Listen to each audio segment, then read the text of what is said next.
कि उस लेक्चर में क्या है।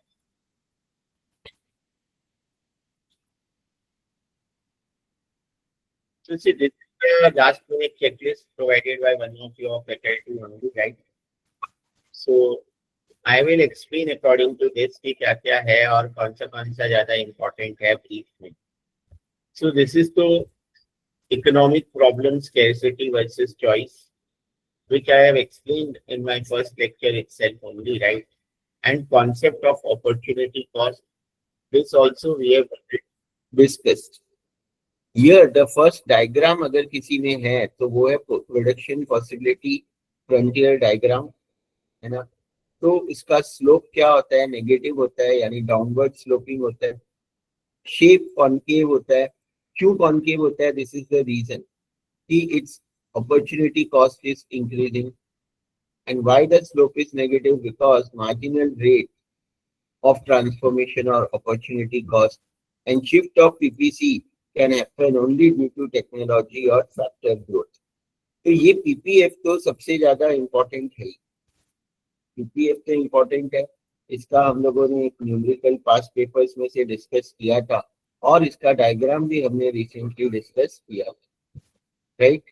तो ये तो एक ज्यादा इम्पोर्टेंट है, दिस एवरीवन शुड नो, और इसमें डायग्राम भी है, राइट।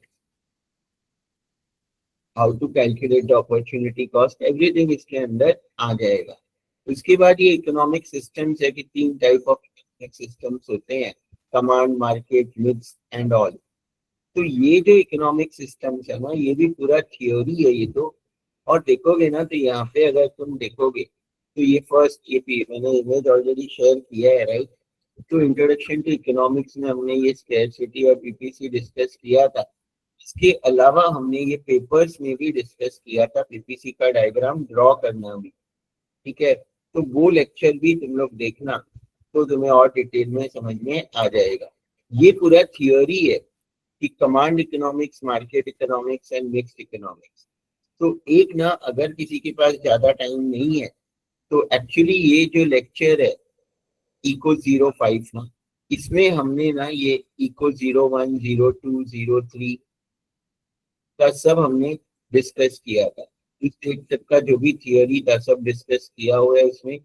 लेकिन सम्स के लिए तुम लोगों को इको 03, राइट, और इको 04 देखना पड़ेगा। इको 01, 02 तुम लोग मिस कर सकते हो, तो इतना प्रॉब्लम नहीं है, राइट। बट पीपीएफ करके जाना जो अभी तक मैंने बताया यहाँ पे, ये तो पूरा थियोरी है, ये तुम लोग के बुक में भी है, तो इसमें से का चांस कम है। Role of government is also not that important, वो भी पूरा थियोरी है बिकॉज तुम लोगों को एप्लीकेशन बेस्ड आने वाला है, राइट। अब ये जो डिमांड है ये तो पूरा इम्पोर्टेंट है ही, डिमांड। अब डिमांड में तुम लोगों को क्या क्या आ सकता है, लॉ ऑफ डिमांड है जो सबको पता होना चाहिए। What is law of demand, ये तुम्हारे बुक में है लॉ ऑफ डिमांड। मैंने तो जो सिखाया था वो मैंने 12th के टेक्स्ट बुक से सिखाया था ये सब, राइट।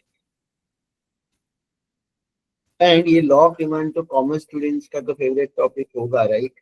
और बाकी लोगों को भी पता होगा। लॉ ऑफ डिमांड सिर्फ हमें इतना ही बोलता है कि अगर प्राइस और डिमांड जो है वो इन्वर्सली रिलेटेड है, प्राइस अगर बढ़ जाएगी तो डिमांड फॉल होती है एंड प्राइस फॉल्स तो डिमांड राइजेस, राइट। और उसका डायग्राम है। बट इससे भी कोई डायरेक्ट क्वेश्चन आने का चांस तो कम है, क्योंकि डिमांड एंड सप्लाई पे जो आने वाला है ना, वो क्या आने वाला है डिमांड एंड सप्लाई पे। एक तो न्यूमेरिकल आने वाला है इक्विलिब्रियम का, और एक जो है वो केस स्टडी में आने वाला है शिफ्ट्स। बट इसमें से क्या आ सकता है, इसमें से क्या आ सकता है, लॉ ऑफ डिमांड और लॉ ऑफ सप्लाई, ये सिलेबस में तो है तुम लोगों को, राइट। बट इसमें से खाली यही आ सकता है कि डिटर्मिनेंट्स ऑफ डिमांड क्या है ना, ये जो है ना price and non price determinants, तो ये तुम लोग देख लेना। सप्लाई का प्राइस एंड नॉन प्राइस, फिर ये मूवमेंट्स जो है अलोंग द डिमांड कर्व जिसको हम लोग चेंजेस इन प्राइस बोलते हैं, और शिफ्ट को हम लोग क्या बोलते हैं, changes in non price, changes in non price. Shift यानी वो तो केस स्टडी में आई रही, मूवमेंट का कोई क्वेश्चन आज तक तो आया भी नहीं है और मूवमेंट का आने का चांस कम है, राइट। लॉ ऑफ सप्लाई में से कुछ डायरेक्टली आने नहीं वाला है, राइट। खाली डिटर्मिनेंट्स क्या होते हैं वो पॉइंटर्स तुम्हारे टेक्स्ट बुक में मार्क करके रखो और उसमें से कुछ आएगा कि एक्सप्लेन वेरियस डिटर्मिनेंट्स, तो वो तुम लोगों को लिखना है। बाकी इसमें से इतना कुछ पढ़ना नहीं है। शिफ्ट्स कैसे होता है वो केस स्टडी में मैंने एक्सप्लेन किया ही है और वापस करूंगा। तो ये शिफ्ट्स खाली पता होना चाहिए इसमें से एंड डिटर्मिनेंट्स। अब ये इक्विलिब्रियम जो है ना ये मेन है। इस पे तो एक न्यूमेरिकल आएगा ही इक्विलिब्रियम पे, जो बहुत इजी है, जो तुम्हें लेक्चर नंबर 03 में मिल जाएगा, इको 03 में, और पास्ट पेपर्स में भी मिल जाएगा जो last past papers, right. Determinants of equilibrium की इक्विलिब्रियम कैसे होता है, इक्विलिब्रियम का डायग्राम बेसिक पता होना चाहिए सबको। तो सबको पता है ना बेसिक डायग्राम ऑफ इक्विलिब्रियम की, जो हमारा क्या होता है ये वाला डिमांड एंड सप्लाई कर्व को मीट होके ये इक्विलिब्रियम पॉइंट होता है, right. This diagram everyone should know the basic diagram first. तो इक्विलिब्रियम पॉइंट इस पे तो एक न्यूमेरिकल फिक्स है, इसके अलावा factor shifting demand, factor shifting supply और साइमल्टेनियस शिफ्ट, ये ना तुम्हारे टेक्स्ट बुक में है, ये टेक्स्ट बुक में है, डायग्राम भी है और फैक्टर्स का भी एक टेबल है कोई पेज पे। तो फैक्टर्स का भी एक जब भी ये चैप्टर देखोगे कौन से फैक्टर से है ना डिमांड इंक्रीज होगा कि डिक्रीज होगा, ये इंपॉर्टेंट है, ये चैप्टर बहुत इंपॉर्टेंट है। तो ये कोई देख लो कहाँ पे है टेक्स्ट बुक में, मेरे मार्किंग में भी मैंने लिखा है या नहीं लिखा है, राइट। बट ये वाला तुम लोगों को नॉलेजेबल चैप्टर है, मतलब ये एक बार रीड भी करके समझना कि फैक्टर शिफ्टिंग डिमांड कि विच factors will increase the demand. जैसे इनकम बढ़ेगा तो डिमांड जनरली बढ़ता है नॉर्मल गुड्स का, तो है ना, राइट। तो which factors apart from price will increase the demand और decrease the demand, increase the supply और डिक्रीज द सप्लाई, या दोनों पे इफेक्ट होगा कौन सा फैक्टर, क्योंकि केस स्टडी इस पे ही आने वाला है, राइट। केस स्टडी इस पे ही आने वाला है और एक न्यूमेरिकल भी इस पे ही आने वाला है। तो ये चैप्टर तो बहुत इंपॉर्टेंट है, शिफ्ट कैसे होता है और इसका न्यूमेरिकल। न्यूमेरिकल तो तुम लोग पास्ट पेपर्स के भी सॉल्व कर लोगे तो भी इनफ है, क्योंकि वैसे ही टाइप के न्यूमेरिकल आने वाले हैं, या लेक्चर नंबर इको 03 सुन लो। सो ये इसके अलावा क्या आएगा simultaneous shift? Case study only है, केस स्टडी में ही हो सकता है कि कोई ऐसा दिया है फैक्टर जिससे दोनों इफेक्ट हो रहा है, तो you will have to draw that, yes simultaneous can also come, ठीक है। अभी तो मैं सिर्फ बता रहा हूँ कि ये चेकलिस्ट के हिसाब से क्या क्या आएगा, फिर जो जो इम्पोर्टेंट है, जो जो हार्ड है वो मैं एक्सप्लेन भी करूंगा, क्योंकि ये पूरा तो मैं अभी एक्सप्लेन नहीं कर सकता आज, और ऑलरेडी ये सब मैंने एक्सप्लेन किया हुआ है, और इसलिए मैं लेक्चर नंबर भी बता रहा हूँ कि कौन सी चीज में क्या है, तुम लोग को देख के न्यूमेरिकल्स पे पहले फोकस करना। 40 मार्क्स तो मिनिमम आएगा, 40 मार्क्स तो हम सोच लो कि न्यूमेरिकल्स है कि उसमें तो फुल स्कोर कर लेंगे। तो एक तो ये न्यूमेरिकल है, इसके अलावा ये पूरा चैप्टर भी इंपॉर्टेंट है फुल। प्राइस कंट्रोल मैकेनिज्म, इसमें प्राइस सीलिंग, प्राइस फ्लोर का डेफिनेशन, उसका एग्जांपल और इम्पैक्ट ऑन इक्विलिब्रियम क्या होता है, राइट। ये भी मेरे 2 लेक्चर में मिल जाएगा, इको 05 में भी मिलेगा और उसके पहले के भी एक लेक्चर में है, और ये हम लोगों के इसमें भी मिलेगा, दैट इज पास्ट पेपर्स में भी।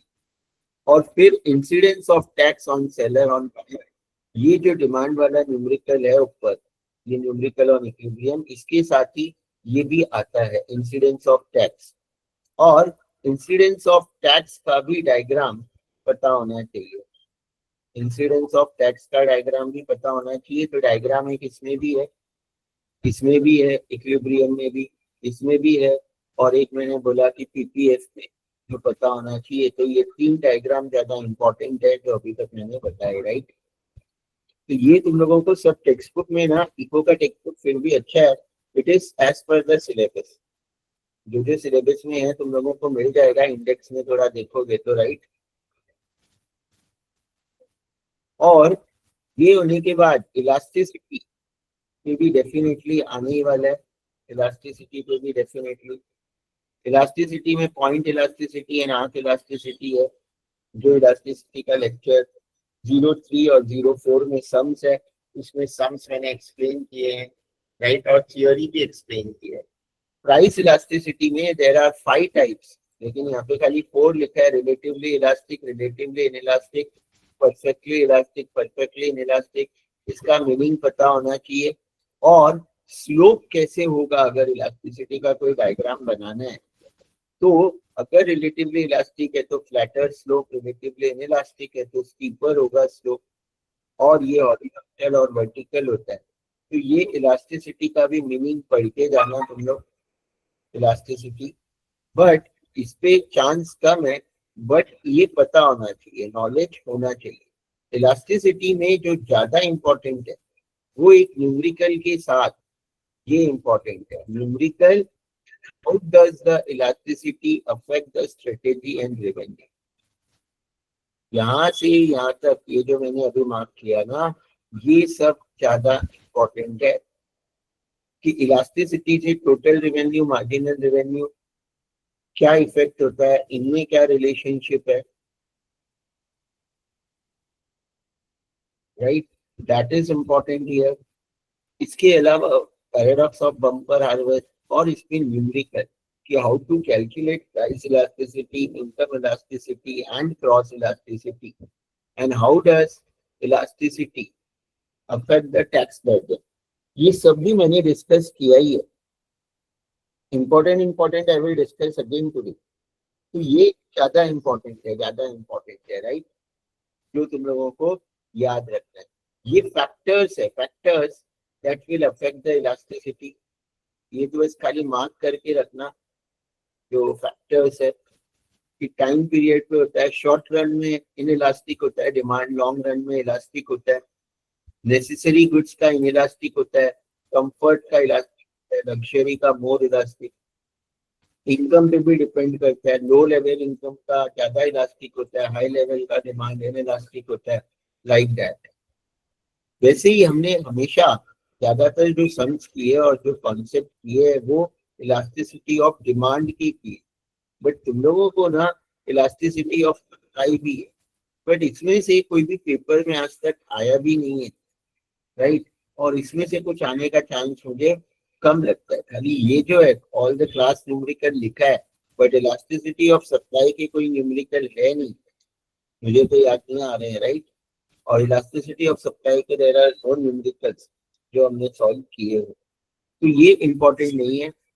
इनकम इलास्टिसिटी भी पता होना चाहिए, इनकम इलास्टिसिटी कैसे फाइंड करते हैं, इसका न्यूमेरिकल, प्लस ये पता होना चाहिए कि नॉर्मल, लग्जरी, इंफीरियर और एसेंशियल गुड्स का इनकम इलास्टिसिटी कितना होता है। तो नॉर्मल गुड्स का इनकम इलास्टिसिटी पॉजिटिव होता है, लग्जरी गुड्स का भी पॉजिटिव होता है, बट वो ग्रेटर देन 1 होता है। इंफीरियर गुड्स का नेगेटिव होता है इनकम इलास्टिसिटी, और एसेंशियल गुड्स का 0 होता है इनकम इलास्टिसिटी। क्या याद रखना है इसमें न्यूमेरिकल्स के अलावा, कि जो वैल्यू आएगा उस वैल्यू से तुम्हें आइडेंटिफाई करने वो लोग बोलेंगे कि इनकम इलास्टिसिटी के हिसाब से कि क्या है। तो ये भी 12th के टेक्स्ट बुक में से तो मैंने एक्सप्लेन किया है, तुम्हारे बुक में भी होगा, और अभी जो मैंने बोला वो याद रखना है। नॉर्मल गुड्स का positive and less than 1, luxury goods का greater than 1 positive, inferior goods का नेगेटिव एंड एसेंशियल गुड्स का 0, राइट, क्लियर एवरीवन। अब क्रॉस प्राइस इलास्टिसिटी क्या होता है?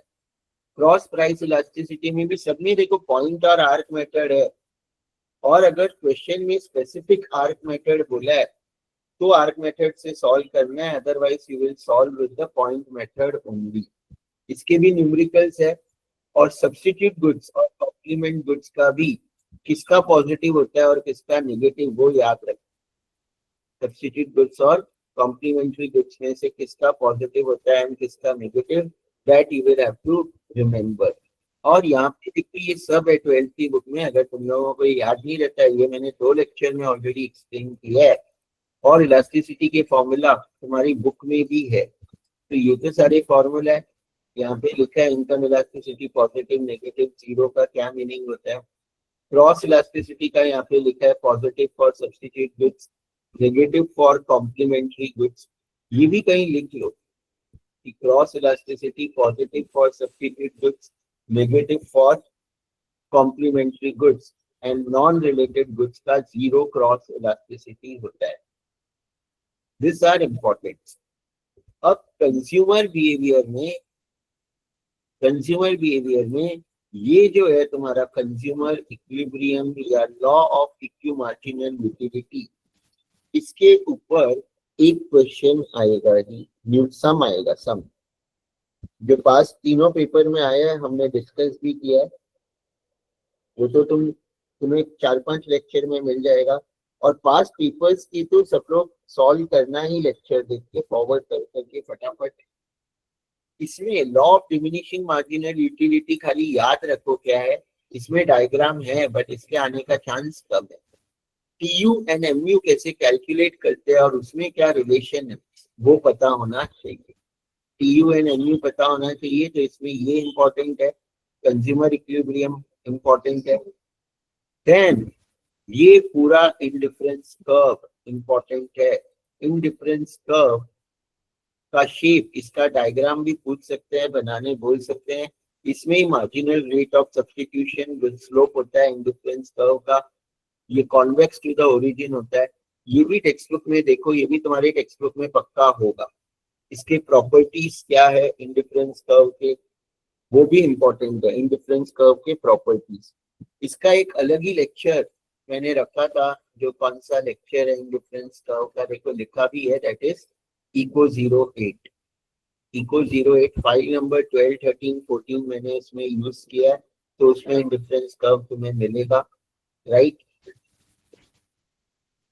तो ये भी इंपॉर्टेंट है, डायग्राम इसमें भी है, जिसको डायग्राम के बारे में पता करना था कहाँ से क्या होता है, right. Straight line indifference curve है तो वो परफेक्ट सब्स्टिट्यूट होता है, एल शेप है तो वो परफेक्ट कॉम्प्लीमेंट्स होता है, ऐसे यहाँ पे लिखा है।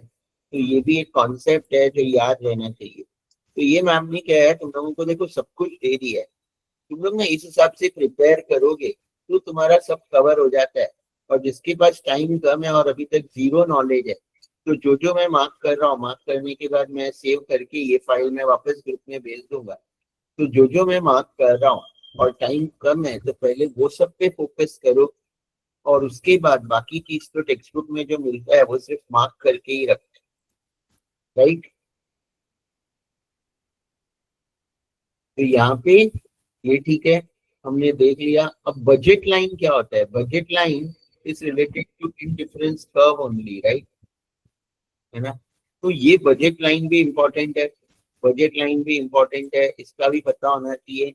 और ये सबका एक ही न्यूमेरिकल आएगा, जो इंडिफरेंस कर्व है, बजट लाइन है और कंज्यूमर इक्विलिब्रियम है, all are related with each other. ये देखो, tangency of indifference curve and budget line. तो budget line is nothing but it is a tangent of indifference curve. Indifference curve का tangent जो होता है वही बजट लाइन होता है। और एमआरएस की ये फॉर्मूला है P X upon P Y और M U X upon P Y और M U Y upon P Y. This are all the formulas of MRS. अलग अलग जो नंबर्स न्यूमेरिकल में मैं आज वापस एक्सप्लेन करूंगा, राइट। इसी को मैं होस्ट बना देता हूँ ताकि वो एडमिट कर लेगा। कौन होस्ट बन जाएगा ताकि ना मुझे बार बार स्क्रीन यहाँ नहीं करना पड़ेगा। तुम्हें बना दूं शिका होस्ट? क्या? हाँ चलेगा, कोई दिक्कत नहीं है। तुम्हें एडमिट बस करना पड़ेगा, कोई रिक्वेस्ट आएगा तो, ठीक है। ठीक है ठीक है, ओके। सो अब ये भी हो गया बजट लाइन। तो ये हमारा इंपॉर्टेंट है पूरा, ये सब में।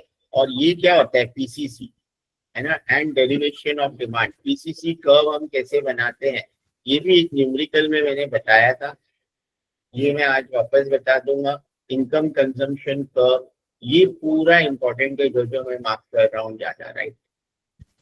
अब सारे न्यूमेरिकल्स तो इसमें है ही, वो कंज्यूमर इक्विलिब्रियम का मैं बता दूंगा। न्यूमेरिकल्स तो मैंने ऑलरेडी बताया, आज मैं वापस बता दूंगा। ये करके जा सकते हो, बट क्योंकि इतने सारे इंपॉर्टेंट तो है ऑलरेडी, क्या क्या क्वेश्चन आएंगे पता नहीं। वाटर डायमंड पैराडॉक्स का भी सबको पता होना चाहिए मीनिंग ना, value of exchange and value of use. कि डायमंड ज्यादा वैल्यू का होता है बट वो यूजफुल नहीं होता, और वाटर जो होता है ना उसकी वैल्यू कम होती है, मनी में वैल्यू कम होती है बट वो ज्यादा यूजफुल होता है, राइट। तो उस पे एक कॉन्सेप्ट है जो मैंने एक लेक्चर में डिस्कस किया था, जो तुम लोगों को पता होना चाहिए। प्रोडक्शन फंक्शन जो तुम्हारा लास्ट है, इसमें तो मैं ऑलरेडी बता चुका हूँ कि एक तो शॉर्ट रन प्रोडक्शन फंक्शन है, जो मैंने एक अलग ही लेक्चर रखा था इसके लिए, राइट। हमारा ये प्रोडक्शन के लिए, दैट इज इकोटेन। और इसमें क्या है होता है कि दो है, लॉ ऑफ वेरिएबल प्रोपोर्शन, और एक ये शॉर्ट रन लॉन्ग रन में जो रिटर्न टू स्केल ज्यादा इंपॉर्टेंट है, रिटर्न टू स्केल। तो पहले ये जो है शॉर्ट रन प्रोडक्शन फंक्शन ना, इसमें एक न्यूमेरिकल आने ही वाला है, तो इसमें से कुछ और आने का चांस कम है। और न्यूमेरिकल में मे भी वो लोग दे देंगे कि between short run long run, या कुछ किसी का मीनिंग बोल देंगे, total product, marginal product. But इसमें जो इम्पोर्टेंट है वो इसका न्यूमेरिकल है, जिसके 3 स्टेजेस है, और इसका डायग्राम भी इम्पोर्टेंट है, वेरी वेरी इंपॉर्टेंट। तो इसका डायग्राम और न्यूमेरिकल यहाँ पे दिया है, न्यूमेरिकल एंड डायग्राम और ये स्टेजेस। तो ये तो हमने लास्ट तीनों पेपर में इसको सॉल्व किया है, we have solve this in all the 3 papers. और उस टाइप का सम तो आएगा ही, जो मैं आज अभी वापस भी एक बता दूंगा, राइट। तो इसमें ये तो श्योर है, ठीक है। फिर इसमें ये रिटर्न टू स्केल ज्यादा इंपॉर्टेंट है बस।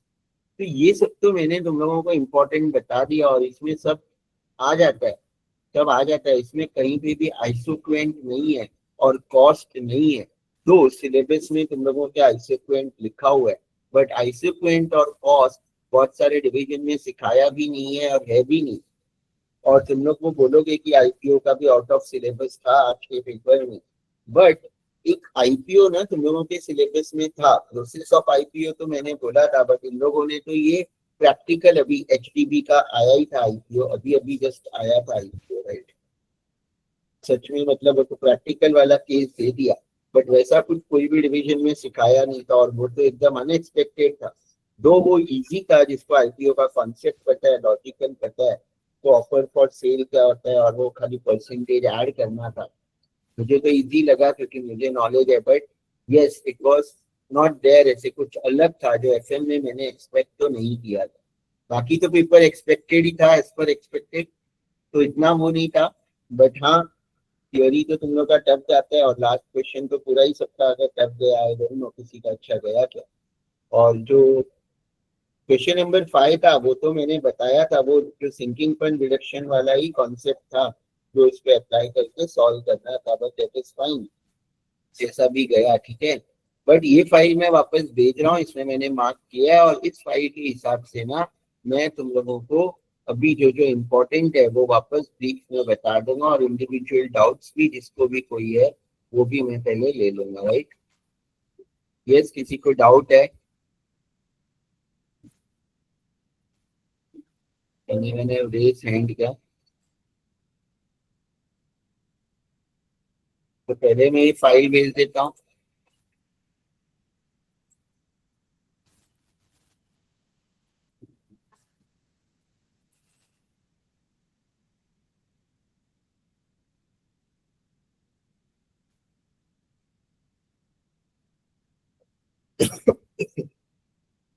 Anyone have any question? ठीक है, anyone have any question before I start? ठीक है, ये ऑलरेडी इसलिए देखो मैंने ड्राइव लिंक, यूट्यूब चैनल का लिंक, ये इमेज, और तुम लोग यूट्यूब के चैनल में वीडियो देखने के वक्त डिस्क्रिप्शन रीड करोगे तो उस लेक्चर में क्या है वो और डिटेल में तुम्हें मिलेगा। ज्यादा लेक्चर्स नहीं है ज्यादा वैसे तो 14, बट फॉरवर्ड करके देखोगे तो ज्यादा टाइम नहीं लगता है, तुम लोगों को पूरा पूरा नहीं देखना है, राइट। पहले किसी को कुछ क्वेश्चन है, कुछ पूछना है, और कुछ एनी डाउट, एनी क्वेश्चन? ठीक है, यस। तो ये तो मैंने, यस यश Ashrita, Yes, any doubt, Ashrita?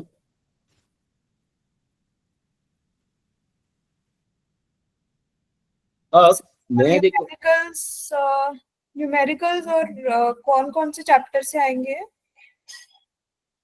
भी उस पे आ रहा था, मैं न्यूमेरिकल्स पे एंड ऑलरेडी फॉर्मूला शीट कुछ है क्या? नहीं, फॉर्मूला शीट वगैरह कुछ भी प्रोवाइड नहीं करने वाले हैं, कुछ है भी नहीं। वो तो सब फाइल्स में ही है जो सॉल्व मैंने किए हुए हैं ना, hand right. You will have to note it down in your text book, right. तो न्यूमेरिकल्स सर कौन वो से? सर पीपीएफ और पीपीसी मतलब कॉमन है, मतलब सेम है दोनों? हाँ हाँ, पीपीएफ एंड पीपीसी एक ही है, राइट। प्रोडक्शन पॉसिबल फ्रंटियर या production possible curve, right. Okay sir, ये ठीक है। कौन से वीडियोस तुम लोग देखोगे प्लेलिस्ट में से? प्लेलिस्ट में से कौन से वीडियोस देखोगे? देखो, फर्स्ट और सेकंड एक बार छोड़ सकते हो, थर्ड और फोर्थ देखना पड़ेगा, फिफ्थ देखना पड़ेगा, फिर सिक्स्थ भी छोड़ सकते हो, टाइम कम है तो सेवेंथ देखना पड़ेगा, एट्थ देखना पड़ेगा, नाइन्थ भी देख लोगे तो अच्छा है, टेंथ भी देख लोगे तो अच्छा है। और पास्ट पेपर्स फिर ये सारे देख लिए तो पास्ट पेपर खुद से ट्राई कर सकते हो। और जो डाउट है, ये सब तो पेपर्स है 11, 12, 13 एंड 14 ना, इसमें पूरे पास्ट पेपर्स के थियोरी और सम्स डिस्कस किए हैं और केस स्टडी और सम्स, राइट। तो यहाँ पे लिखा ही है, तो लास्ट के 4 लेक्चर तो पेपर्स ही है।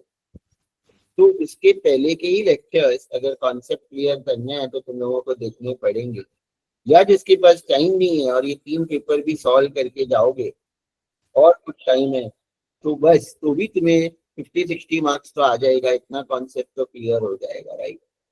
तो आज हम पहले टारगेट 90 नहीं रखते हैं, कंसिडरिंग की पेपर तो ये लोग टफ देने वाले हैं। हम आज ऐसे एक्सपेक्ट करके चलेंगे कि पेपर टफ से टफ आएगा तो हम कितना स्कोर कर सकते हैं, राइट। एफएम में तो मेरा पूरा एक्सपेक्टेशन पे उल्टा था, तो इसलिए Hello, sir. Yes. Sir, can you just repeat the video number? I can't able to hear that. Which I want. देखो, वीडियो मैंने बोला 03 इको 03 इको 04 इको 05 07 08 09 010, ठीक है। और 11, 12, 13, 14 are of papers, past 3 year papers. तो पेपर्स तो देखने ही है, बट एक बार कॉन्सेप्ट क्लियर होगा, वो जिसके पास टाइम कम है वो डायरेक्ट पेपर्स भी देख सकता है, क्लियर।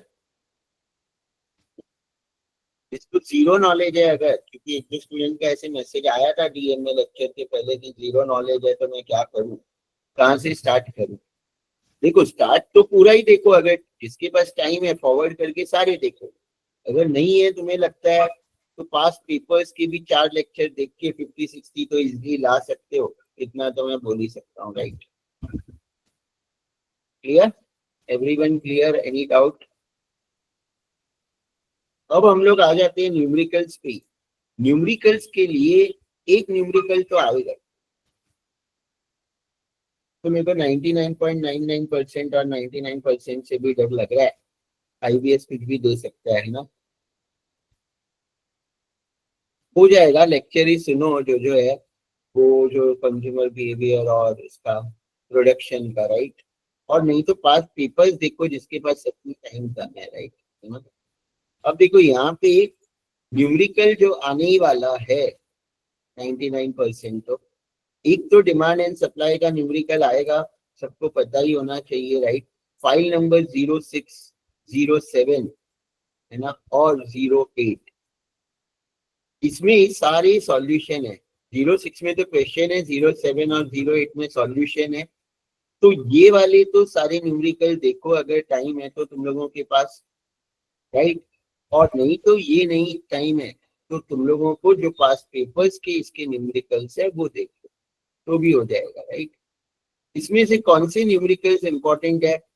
एक तो सिंपल है कि इस तरह का न्यूमेरिकल जिसमें तुम्हें डिमांड एंड सप्लाई का इक्वेशन दिया रहेगा, इक्विलिब्रियम प्राइस और क्वांटिटी निकालना है, राइट। उसके अलावा प्राइस फ्लोर, प्राइस सीलिंग का इफेक्ट, इसी न्यूमेरिकल में टैक्स लगा देंगे वो लोग तो tax incidence on buyer and seller उसका डायग्राम, या इक्विलिब्रियम प्राइस क्वांटिटी का डायग्राम, और ये तो एक न्यूमेरिकल आएगा ही।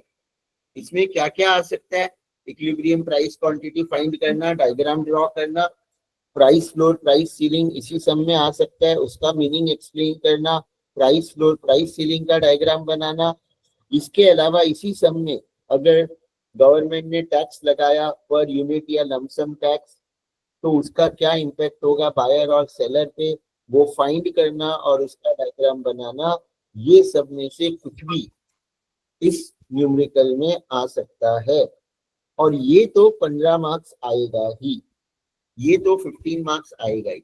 इसके लिए क्या क्या नॉलेज होनी चाहिए, ये सम को कैसे सॉल्व करना है, वो नॉलेज के अलावा प्राइस फ्लोर और प्राइस सीलिंग क्या होता है उसका मीनिंग पता होना चाहिए, टैक्स इंसिडेंस या टैक्स बर्डन क्या होता है उसका मीनिंग पता होना चाहिए, प्राइस फ्लोर प्राइस सीलिंग का डायग्राम और टैक्स इंसिडेंस का डायग्राम पता होना चाहिए,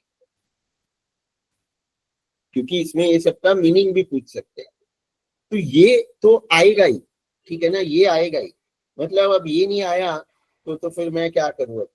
फिर तो पॉसिबल मुझे तो नहीं लग रहा है कि नहीं आएगा, राइट। तो ये आएगा, तो पहले तो ये तुम जिसको नहीं आता है या जिसको आता भी है कि इसमें तो विदाउट मिस्टेक 15 मार्क्स का हम एक्सपेक्ट करते हैं आएगा, या 20 जो भी आए, कि 15 मार्क्स खुद लेके आएगा, 15 मार्क्स का आएगा ये, ठीक है। इसके लिए पास 3 पेपर्स देख लोगे। अब मैं तुम लोगों को बता देता हूँ एक एक्सप्लेनेशन की पहले, सबसे पहले क्या करना होता है। ये 2 इक्वेशन दिया है, पार्ट ए में उन लोगों ने इक्विलिब्रियम प्राइस और क्वांटिटी नहीं भी पूछा है, डायरेक्ट टैक्स इंसिडेंस या direct price floor price ceiling पूछा है। Then also always first calculate the equilibrium price and quantity, और वो कैसे कैलकुलेट करना है वो ये फाइल नंबर 08 में हैंड रिटन है यहाँ पे, कि ये 2 इक्वेशन तुम्हें दे दिया है, 2 equation at equilibrium the demand equation and supply, यानी quantity of demand and quantity of supply is equal, ये लिखना है ऐसे, और फिर दोनों इक्वेशन को इक्वेट करना है और सॉल्व करना है, तो तुम्हें P का वैल्यू मिल जाएगा। ये तो सबको आता है, कि किसी को है कि ये नहीं आता है कि इक्वेट करके सॉल्व करना है एनीवन, ये तो सबको आता है, तो मैं वो डिटेल में एक्सप्लेन नहीं करती कैसे सॉल्व करना है, राइट। इक्वेट करके सॉल्व करना तो आता है, नहीं तो ये तो लेक्चर नंबर 03 सुनना ही पड़ेगा जिसको नहीं भी आता है। ये तो जस्ट 2 इक्वेशन इक्वेट करो, सॉल्व करो, P आ गया, P का वैल्यू कोई भी एक इक्वेशन में सब्स्टिट्यूट करोगे, कोई भी एक इक्वेशन में, तो तुम्हें Q का वैल्यू मिल जाएगा। तो जो P का वैल्यू है वो तुम्हारा इक्विलिब्रियम प्राइस है, और जो Q का वैल्यू है वो तुम्हारा इक्विलिब्रियम क्वांटिटी है। ये तो आई होप सबको आता ही है, या नहीं आता है तो आना ही चाहिए, क्योंकि ये क्वेश्चन तो आएगा ही, ठीक है। ये फर्स्ट स्टेप हो गया। अब इसमें दे माइट आस्क कि प्राइस फ्लोर और प्राइस सीलिंग का क्या इम्पैक्ट होगा, जैसे कि यहाँ पे क्वेश्चन में पूछा है कि प्राइस फ्लोर 60 रुपीज रखेंगे या प्राइस सीलिंग 20 रुपीज, तो impact of price floor and price ceiling with the help of the diagram, diagram में भी बताना है ना। तो ऑब्वियसली इसका डायग्राम बनाना पड़ेगा, प्राइस फ्लोर प्राइस सीलिंग का। अच्छा, उसमें इक्वेट कैसे करेंगे 60 और 20? डायग्राम बना लेंगे, बट 60-20 कहाँ पे लिखना है? कौन सा? एक सेकंड, व्हाट 60-20? वो प्राइस सीलिंग और उसका वैल्यू शायद। अच्छा वो बोल रहे हो? नहीं नहीं नहीं, वो मैं बता रहा हूँ। अब ये तो इक्विलिब्रियम डायग्राम अगर बोलेंगे तो ये तो इक्विलिब्रियम डायग्राम, ठीक है। इसको इक्वेट नहीं करना है 60-20 को, I am not saying to equate. मैंने तो बोला QE QS को इक्वल लेके P और Q आ गया। Second part I am explaining क्या करना है। ओके, प्राइस फ्लोर 60 दिया है, प्राइस सीलिंग 20 दिया है, तो अगर तुम ये शेड्यूल दिया हुआ है तुम्हें क्वेश्चन में, तो तुम्हें यहाँ से ही पता चल जाएगा कि प्राइस 60 पे क्या होगा, क्वांटिटी डिमांडेड 100 है और क्वांटिटी सप्लाइड 700 है। बट पास्ट पेपर्स में ऐसा कोई टेबल नहीं दिया हुआ था, तो ये तो हम सोचेंगे कि नहीं दिया हुआ है, राइट, तो ये भूल जाओ। तो हमें अगर डायग्राम बनाना है तो हम कैसे बनाएंगे? सबसे पहले तो ये डायग्राम तो बना दिया तुमने, ये पूरा डायग्राम तो तुम लोग ड्रॉ कर लोगे, ये तो वो नंबर्स ही है, या नंबर्स नहीं भी ड्रॉ करोगे प्राइस सीलिंग और प्राइस फ्लोर में वो चलेगा। ये तो टेबल दिया है तो हम नंबर लिखेंगे नहीं, तो directly this is your equilibrium point, right. अब ये हमारा जो है ये 40 मार्क करोगे क्योंकि हमारा इक्विलिब्रियम प्राइस 40 आया, और ये जो है ये 500 मार्क करोगे क्योंकि हमारा इक्विलिब्रियम क्वांटिटी 500 आया। अब उन लोग ने पहला दिया है कि प्राइस फ्लोर ऑफ 60, तो प्राइस फ्लोर का इसमें देखो डायग्राम है नहीं, लेकिन क्या करना है, 60 40 के ऊपर ही मार्क करोगे, तो 40 के ऊपर 60 मार्क करना है और वहां से एक लाइन ड्रॉ करना है। ये पूरा तो ड्रॉ करना ही है, पूरा ड्रॉ करने के बाद प्राइस फ्लोर का ऐसा एक स्ट्रेट लाइन ड्रॉ करोगे और यहाँ पे लिखोगे प्राइस फ्लोर, राइट, यहाँ पे लिखोगे प्राइस फ्लोर। समझा क्या? ये प्राइस फ्लोर मार्क करके बस, और ये तो 60 हो गया सर। यस यस बोलो। हाँ सर, वो जो हम लोग ने क्वांटिटी निकाला, जो प्राइस निकाला वो इक्वेशन से, फिर वो इसमें हमने ड्रॉप किया, राइट। ये 40 और 500 ये यहाँ पे पॉइंट कर दिया, हाँ। यस, और फिर बाद में वो अब फ्लोर ये हो का गया इक्विलिब्रियम डायग्राम, ये डायग्राम तो हो गया तुम्हारा फर्स्ट पार्ट, इसका हो गया डायग्राम, राइट। हाँ हाँ अब सेकंड पार्ट का अगर डायग्राम बनाने बोलेंगे प्राइस फ्लोर और प्राइस सीलिंग का, राइट, तो यही हाँ। डायग्राम जो है ये वापस बनाओगे, ठीक है, एज इट इज, और फिर 60 तो 40 के ऊपर मार्क करोगे ना किधर भी, तो 60 से एक स्ट्रेट लाइन ड्रॉ करना है, ये प्राइस फ्लोर का लाइन है, यहाँ पे लिख देना है प्राइस फ्लोर, ठीक है। हाँ।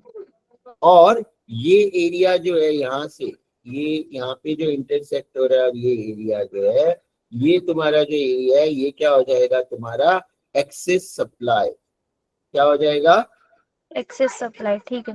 Excess supply. तो प्राइस फ्लोर पे सप्लाई ज्यादा होता है, डिमांड कम होता है, राइट। तो ये प्राइस फ्लोर मतलब डी और एस तो बनाओगे यहाँ, खाली ये लाइन नहीं ड्रॉ करना है 60 का। इक्विलिब्रियम डायग्राम बनाने के बाद ये वाला लाइन एक्स्ट्रा बनाओगे, वो तुम्हारा प्राइस फ्लोर का डायग्राम बन गया। और प्राइस सीलिंग 20 दिया है तो 40 के नीचे एक स्ट्रेट लाइन ड्रॉ करोगे, तो ये तुम्हारा प्राइस सीलिंग वाला लाइन हो गया। इसमें क्या है, शॉर्टेज ऑफ सप्लाई, इसमें क्या है, शॉर्टेज ऑफ सप्लाई। तो price, yes, any doubt? Yes, Khushi. Sir, we have to draw two individual diagrams. एक ही डायग्राम में प्राइस सीलिंग और प्राइस फ्लोर इंक्लूड नहीं कर सकते हैं। नहीं, price floor and price ceiling एक ही डायग्राम में इंक्लूड कर सकते हो, बट इक्विलिब्रियम वाला अलग से बनाओगे, और फिर इक्विलिब्रियम वाला सेम बनाने के बाद तुम लोग एक ही डायग्राम में ये दोनों लाइन ऐसे बना सकते हो। इन टोटल 2 बनाने हैं ना, लेकिन फिर यस, एक ही में बनाना है price floor and price ceiling. But अगर इक्विलिब्रियम का भी डायग्राम बोला है, पार्ट ए में भी बोला है डायग्राम और पार्ट बी में भी बोला है, तो फिर अलग अलग बनाओगे, ठीक है।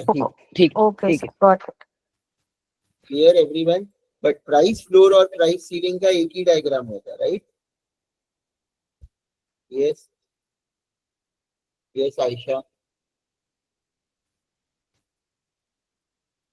हाँ आयशा, एनी डाउट? हम अगर प्राइस रेस्ट्रिक्शन दिया होगा तो हम कैसे पता करेंगे कि वो प्राइस फ्लोर है कि मतलब या सीलिंग है? बहुत सिंपल है कि प्राइस फ्लोर जो होता है ना वो इक्विलिब्रियम प्राइस से ज्यादा होता है, और प्राइस सीलिंग इक्विलिब्रियम प्राइस से कम होता है। मतलब जो इक्विलिब्रियम हमारा आएगा तो उसके हिसाब से हमको डिसाइड करना है कि इधर वो प्राइस फ्लोर है या प्राइस सीलिंग है हाँ, करके। यहाँ तो दिया ही है ये क्वेश्चन में तो, बट हाँ। हमेशा ये याद रखो और प्राइस फ्लोर का मीनिंग भी याद रखो। एल डिवीजन के भी पीपीटीज भेजे ही है ना, एक स्टूडेंट ने और मैंने भी शेयर किए थे, उसमें भी सब है और ये तुम्हारे टेक्स्ट बुक में भी है। प्राइस फ्लोर क्या होता है? इक्विलिब्रियम प्राइस के ऊपर, वो किसके लिए होता है? सेलर्स के फायदे के लिए, सेलर का इंटरेस्ट प्रोटेक्ट करने के लिए, राइट। और प्राइस सीलिंग जो होता है वो कंज्यूमर को प्रोटेक्ट करने के लिए, जब प्राइस बढ़ जाता है, अगर इक्विलिब्रियम प्राइस बढ़ जाता है तो, राइट। क्लियर है? हाँ, अगर हमारी प्राइस 40 है इक्विलिब्रियम में और हमारा प्राइस रेस्ट्रिक्शन 32 है तो वो प्राइस फ्लोर फॉर्म होगा क्या? नहीं, वो प्राइस सीलिंग हो जाएगा ना। इक्विलिब्रियम प्राइस से कम है तो वो प्राइस सीलिंग। हाँ, और तो मैंने एग्जाम में ऐसे किया था तो मैम ने मुझे एक्सेस सप्लाई करके, एक्सेस सरप्लस करके प्राइस फ्लोर बताया। नहीं है, वो तो अभी तुम क्वेश्चन भेजोगे तो मुझे पता चलेगा। बट सिंपल रूल है कि इक्विलिब्रियम प्राइस से ज्यादा वाला प्राइस हमेशा प्राइस फ्लोर होता है और कम वाला प्राइस सीलिंग होता है। दोनों का इफेक्ट क्या होते हैं सर? क्या? दोनों का जो अफेक्ट होता है, प्राइस फ्लोर का अफेक्ट क्या होता है, प्राइस सीलिंग का अफेक्ट? प्राइस फ्लोर और प्राइस सीलिंग का अफेक्ट अभी मैंने बताया ना। और देखो यहाँ पे लिखा भी है, ये फाइल नंबर 07 में। प्राइस फ्लोर से क्या होगा? एक्सेस सप्लाई, और प्राइस सीलिंग से शॉर्टेज ऑफ सप्लाई। सप्लाई के बेसिस पे लिखोगे तो एक्सेस सप्लाई एंड डिमांड कम होता है प्राइस फ्लोर पे। प्राइस सीलिंग का इम्पैक्ट क्या होता है? Shortage of supply, shortage of supply. Clear? ये excess supply, shortage supply, price floor, price ceiling. Price floor always about the equilibrium price, price ceiling always below the equilibrium price. इतना ही concept मुझे तो पता है और इतना ही तुम लोगों को याद रखना है। यस खुशबू? सर अगर इसमें टैक्स आता है तो कंज्यूमर एंड प्रोड्यूसर पे वो टैक्स कैसे शो करेंगे, और सेम ये चीज मैं वो टैक्स डायग्राम में वाली पार्ट कैसे? पे आ रहा हूँ, टैक्स वाला बाकी एक्सप्लेन करना, टैक्स वाले पे आ रहे हैं, राइट। तो ये तो मैंने बता दिया, equilibrium price quantity, draw diagram, price floor, price ceiling का इम्पैक्ट बताना डायग्राम के साथ, इसमें तो किसी को डाउट नहीं है। अब जो टैक्स इंसिडेंस का पूछा है ना, वो भी ये फाइल में तो है, क्वेश्चन नंबर 3 यहाँ पे, जो इम्पोर्टेंट है। और ऐसा क्वेश्चन पास्ट पेपर्स में भी आया है, पास्ट पेपर्स में भी आया है, राइट। तो ये भी मैंने बताया हुआ है ऑलरेडी, 50304 में तो मिलेगा। बट यहाँ पे भी पहले तो वही करना है कि दोनों इक्वेशन को इक्वेट करके इक्विलिब्रियम प्राइस और इक्विलिब्रियम क्वांटिटी फाइंड करना है। फिर तुम लोगों को ये दे दिया है कि if the government imposes specific sales tax of 10, what would be the new equilibrium price? और मैंने ना ये इको के पास पेपर की सॉल्यूशन एक फाइल में किए थे ना, वो भी मैंने शेयर किया होगा ऑलरेडी, राइट, एक्सेल फाइल। हाँ सर आपने करवाया था। ये फाइल नंबर 19, राइट। और इसमें स्टूडेंट्स ने डायग्राम बना के भेजे थे, वो मैंने पेस्ट भी किए हुए हैं। तो पास पेपर्स के तो सारे सॉल्यूशन, क्या आप वापस भेज सकते हो एक बार? ये मैं वापस भेज देता हूँ। ये फाइल नंबर 19 है, ठीक है। इसमें पास पेपर्स सारे सॉल्व है, पास पेपर्स ये देखोगे सारे सॉल्व है। स्क्रॉल डाउन करना है मिड सेम 22 से, राइट।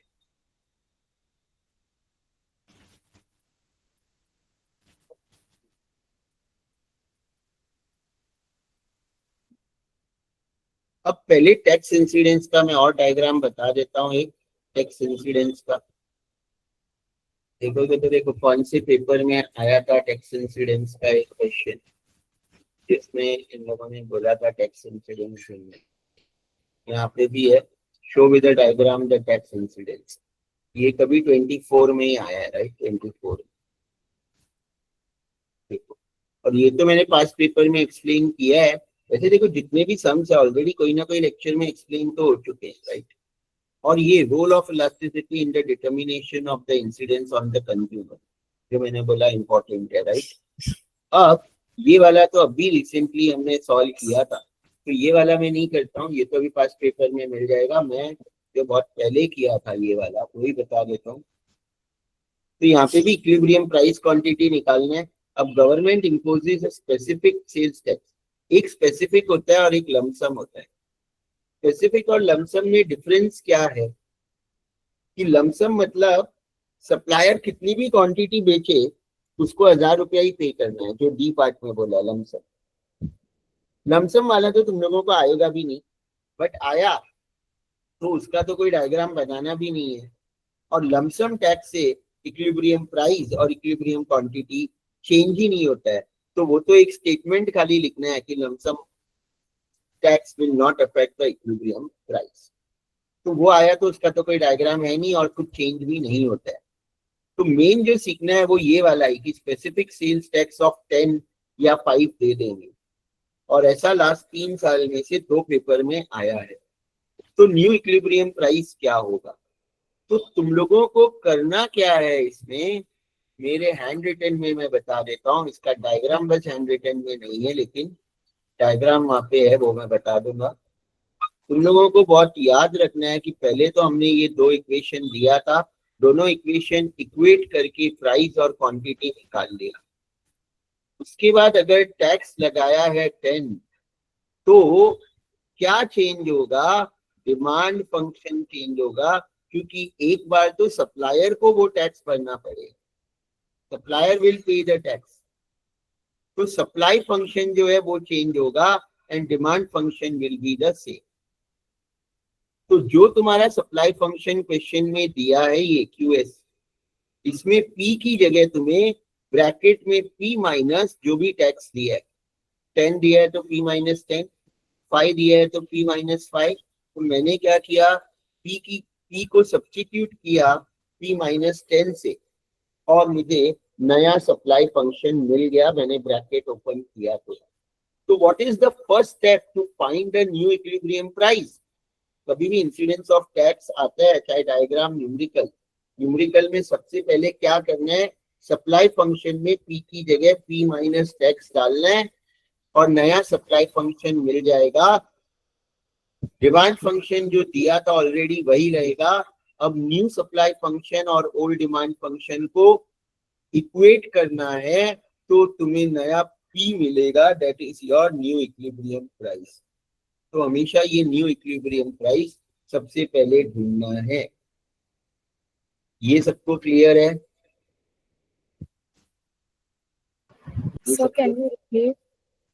सप्लाई फंक्शन चेंज करना है। सप्लाई फंक्शन जो था ये था ना, P की जगह P माइनस जो भी टैक्स दिया है क्वेश्चन में, यहाँ पे कितना टैक्स दिया था, 10 रुपीज दिया था ना। हाँ सर 10 था। तो यहाँ पे मैंने क्या किया है, ये फंक्शन में P को P माइनस 10 से रिप्लेस किया है। क्लियर है? क्लियर है क्या? अभी इसमें रिपीट करने बोला था, समझा? Supply function clear? Yes sir. फिर नया सप्लाई फंक्शन आ गया, QS is equal to 1000 plus 200P। ये ब्रैकेट ओपन करना तो आता है ना सबको। उसके बाद ओल्ड डिमांड फंक्शन और न्यू सप्लाई फंक्शन को सेम इक्वेट करके नया P मिलेगा। ये नया P तुम्हारा नया इक्विलिब्रियम प्राइस है। पुराना equilibrium price was 15, new equilibrium price is 17.86। यहाँ तक किसी को डाउट है कि क्लियर है? ये तो सबको आना ही चाहिए, ये इम्पोर्टेंट है, आने का बहुत चांस है। यस, क्या डाउट है? सर ये 500p कैसा है सर?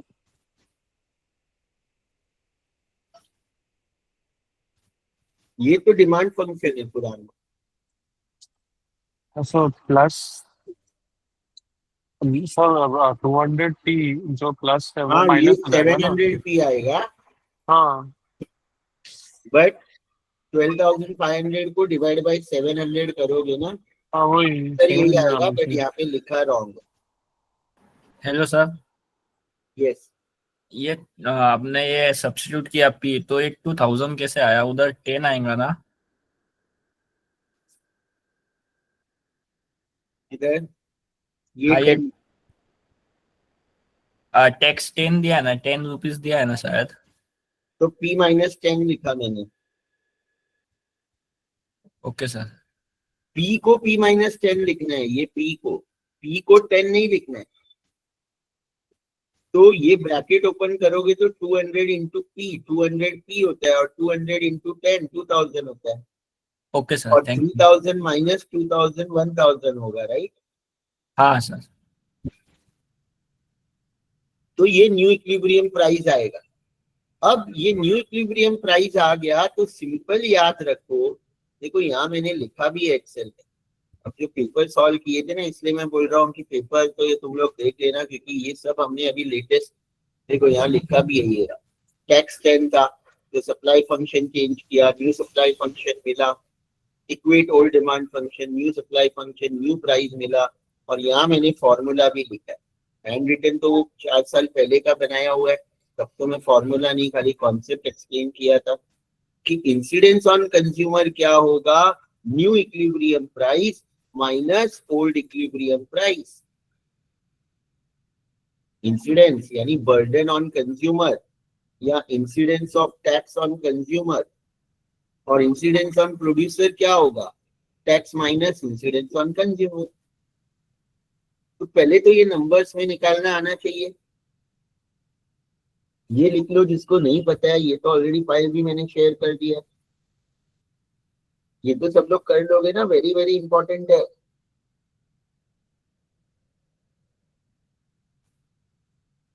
यहां तक किसी को कोई डाउट?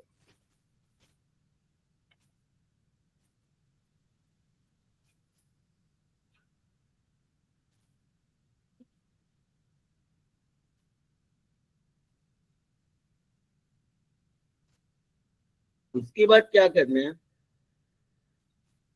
उसके बाद तुम्हें ये डायग्राम बनाना है जो राइट में मैंने पेस्ट किया हुआ है, right? Incidence of tax on consumer on buyer का डायग्राम ये है। ये डायग्राम कैसे बनाना है, देखो ये डायग्राम यहाँ पे भी है और मेरे फाइल नंबर 07 में भी है। सर ये डायग्राम जो आपने जो एक्सेल में बनाया है वापस से लिख दो ना कि कौन सा डायग्राम है सर। नहीं, वो ऐसा है कि ये एक्सेल फाइल में पेपर सॉल्यूशन है और यहाँ पे हमने लिखा है mid sem 23, this is question, ये मिड सेम 24 हाँ क्वेश्चन सर, आंसर सर 7। वो समझा सर।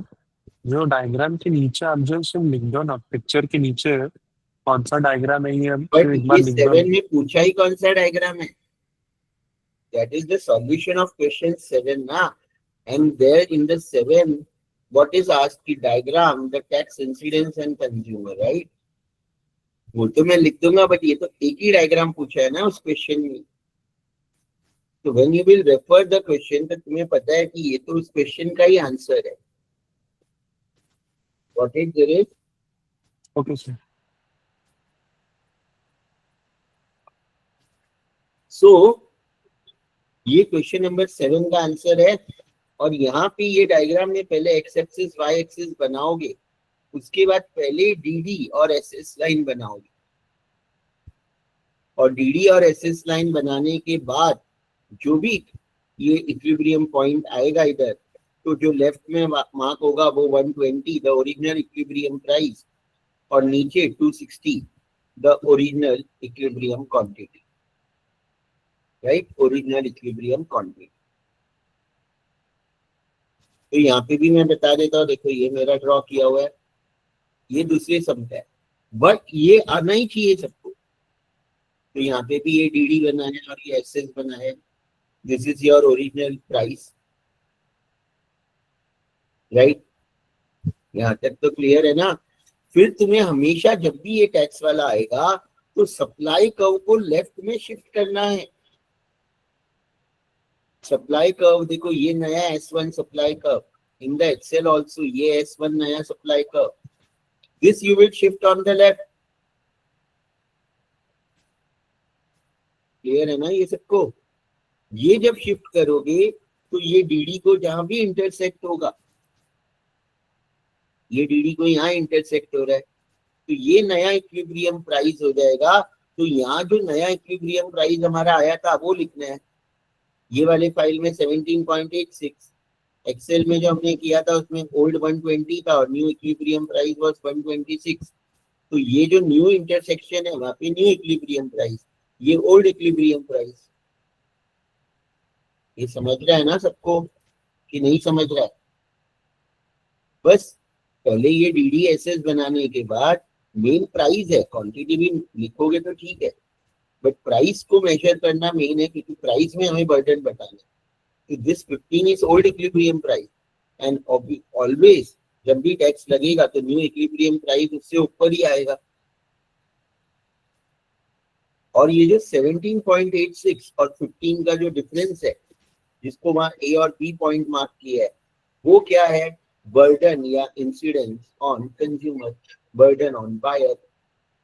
और फिर यहाँ पे क्या मार्क करना है? ये कौन सा मार्क करोगे? यहाँ तुम लोग बोलोगे क्या मार्क करना है हमें?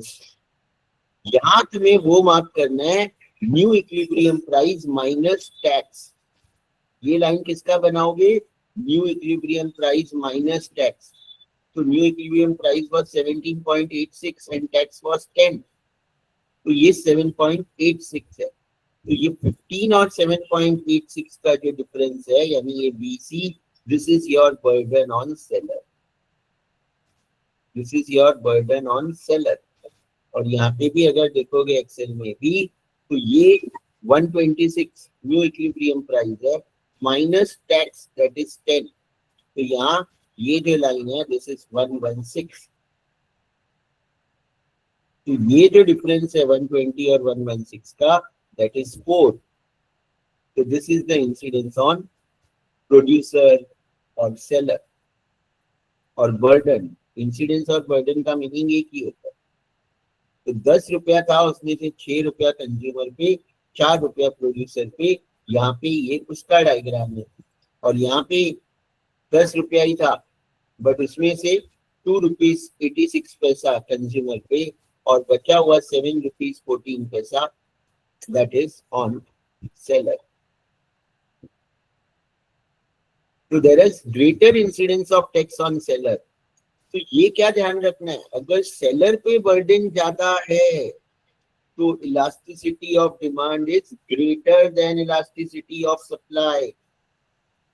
सेलर पे बर्डन ज्यादा है तो elasticity of demand is greater than elasticity of supply. ये वाला कॉन्सेप्ट भी याद रखना है। Sir can you repeat once again? हाँ, यहाँ पे लिखा हुआ है, यही मैं बोल रहा हूँ कि if the burden on seller is more, then elasticity of demand is greater than elasticity of supply. जिसका इलास्टिसिटी ज्यादा होगा ना डिमांड और सप्लाई में, डिमांड किससे रिलेटेड है? कंज्यूमर से। सप्लाई किससे रिलेटेड है? सेलर से। तो जिसका डिमांड इलास्टिसिटी कम होगा, है ना, उस पे बर्डन ज्यादा आएगा। डिमांड इलास्टिसिटी अगर कम है, इलास्टिसिटी ऑफ डिमांड, तो कंज्यूमर पे बर्डन ज्यादा आएगा। और इलास्टिसिटी ऑफ सप्लाई अगर कम है तो सेलर पे बर्डन ज्यादा आएगा।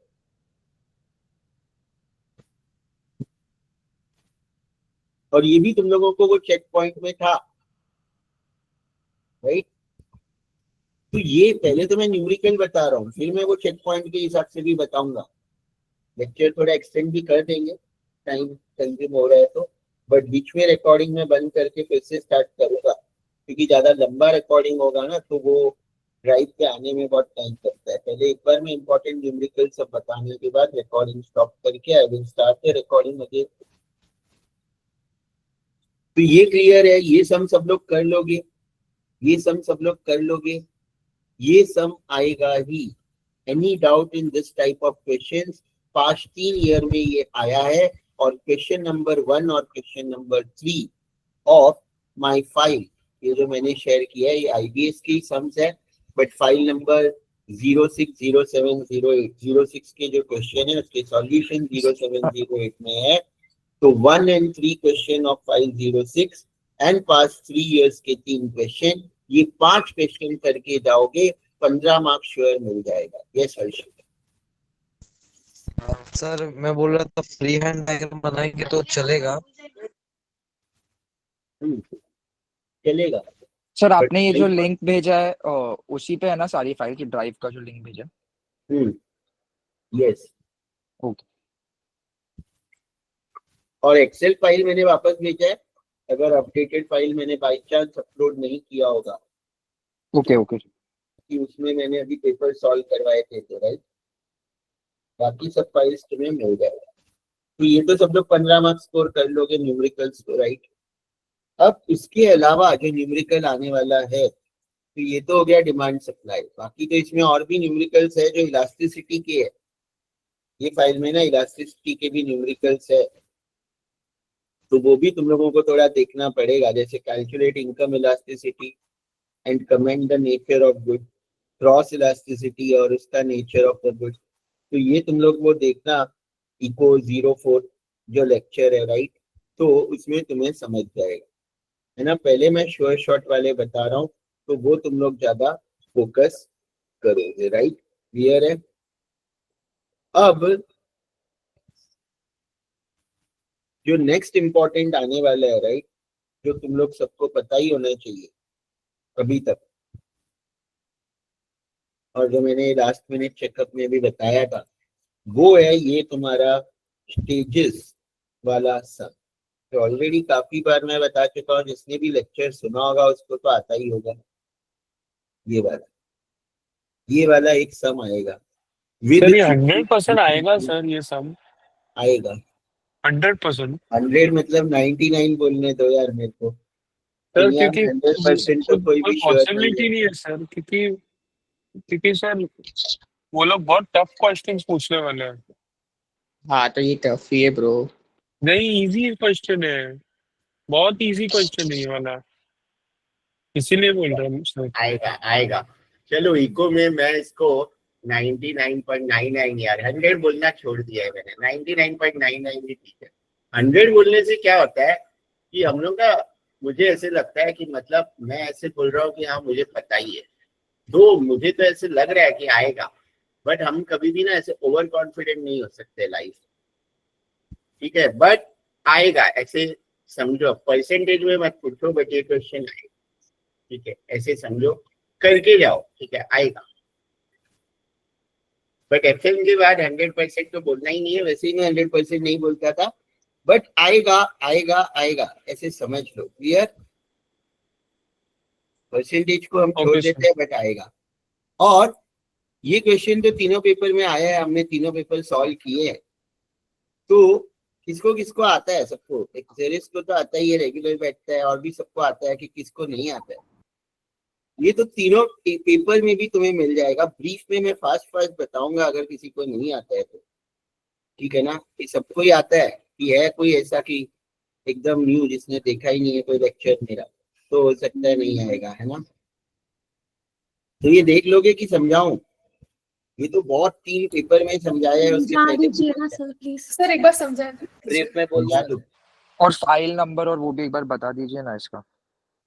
ठीक है, चलो अभी एक सम बता देता हूँ, कौन सा वाला, जिसमें कोई भी एक पेपर ले लो, 23, 24, 22, कौन सा पेपर बोलो चाहिए पहले? 24 ले लो सर।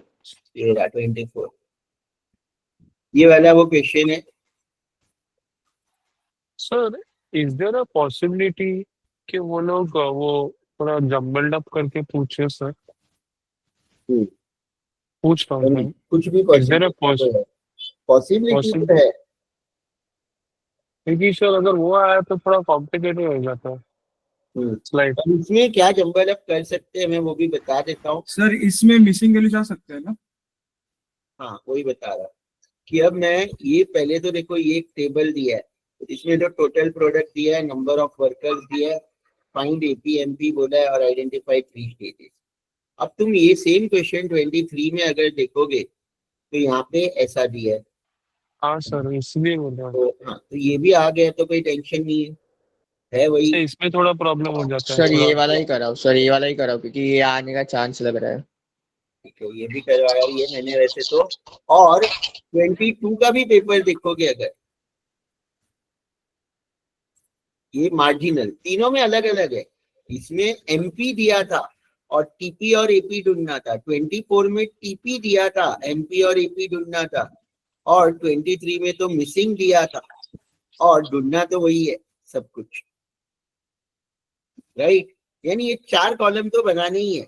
कोई भी 2 कॉलम दे देंगे, ऐसे मिसिंग दे देंगे, ये फर्स्ट वाला तो देंगे ही, FB दे देंगे इसके साथ या इसके साथ TP टोटल आउटपुट या टोटल प्रोडक्ट दे देंगे या ऐसा मिसिंग दे देंगे, और ये क्वेश्चन तो आने का पूरा चांस लगी रहे।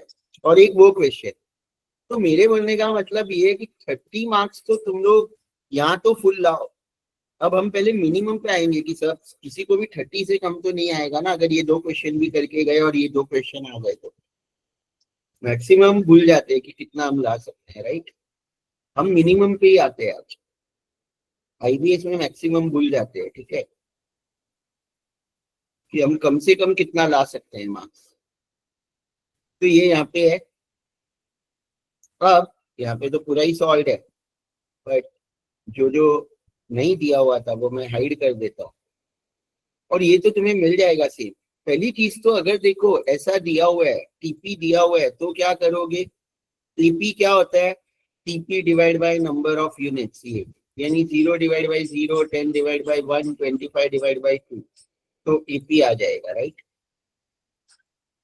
मार्जिनल प्रोडक्ट कैसे निकालोगे, change in TP divide by change in this units, तो 10 माइनस 0, क्योंकि ये यूनिट्स में डिफरेंस 1 ही है, बट इस बार ट्विस्टेड देंगे तो हो सकता है 1 नहीं हो।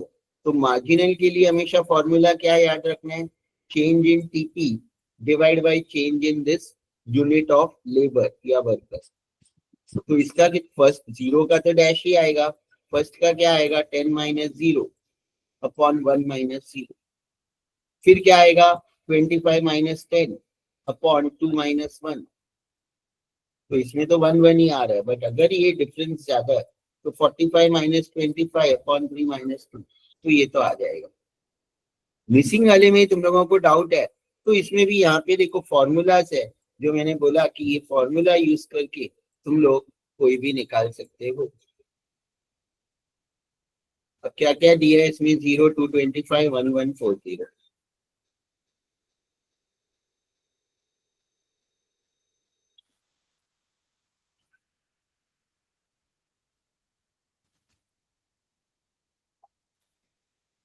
और मार्जिनल में खाली 300 और 225 दिया।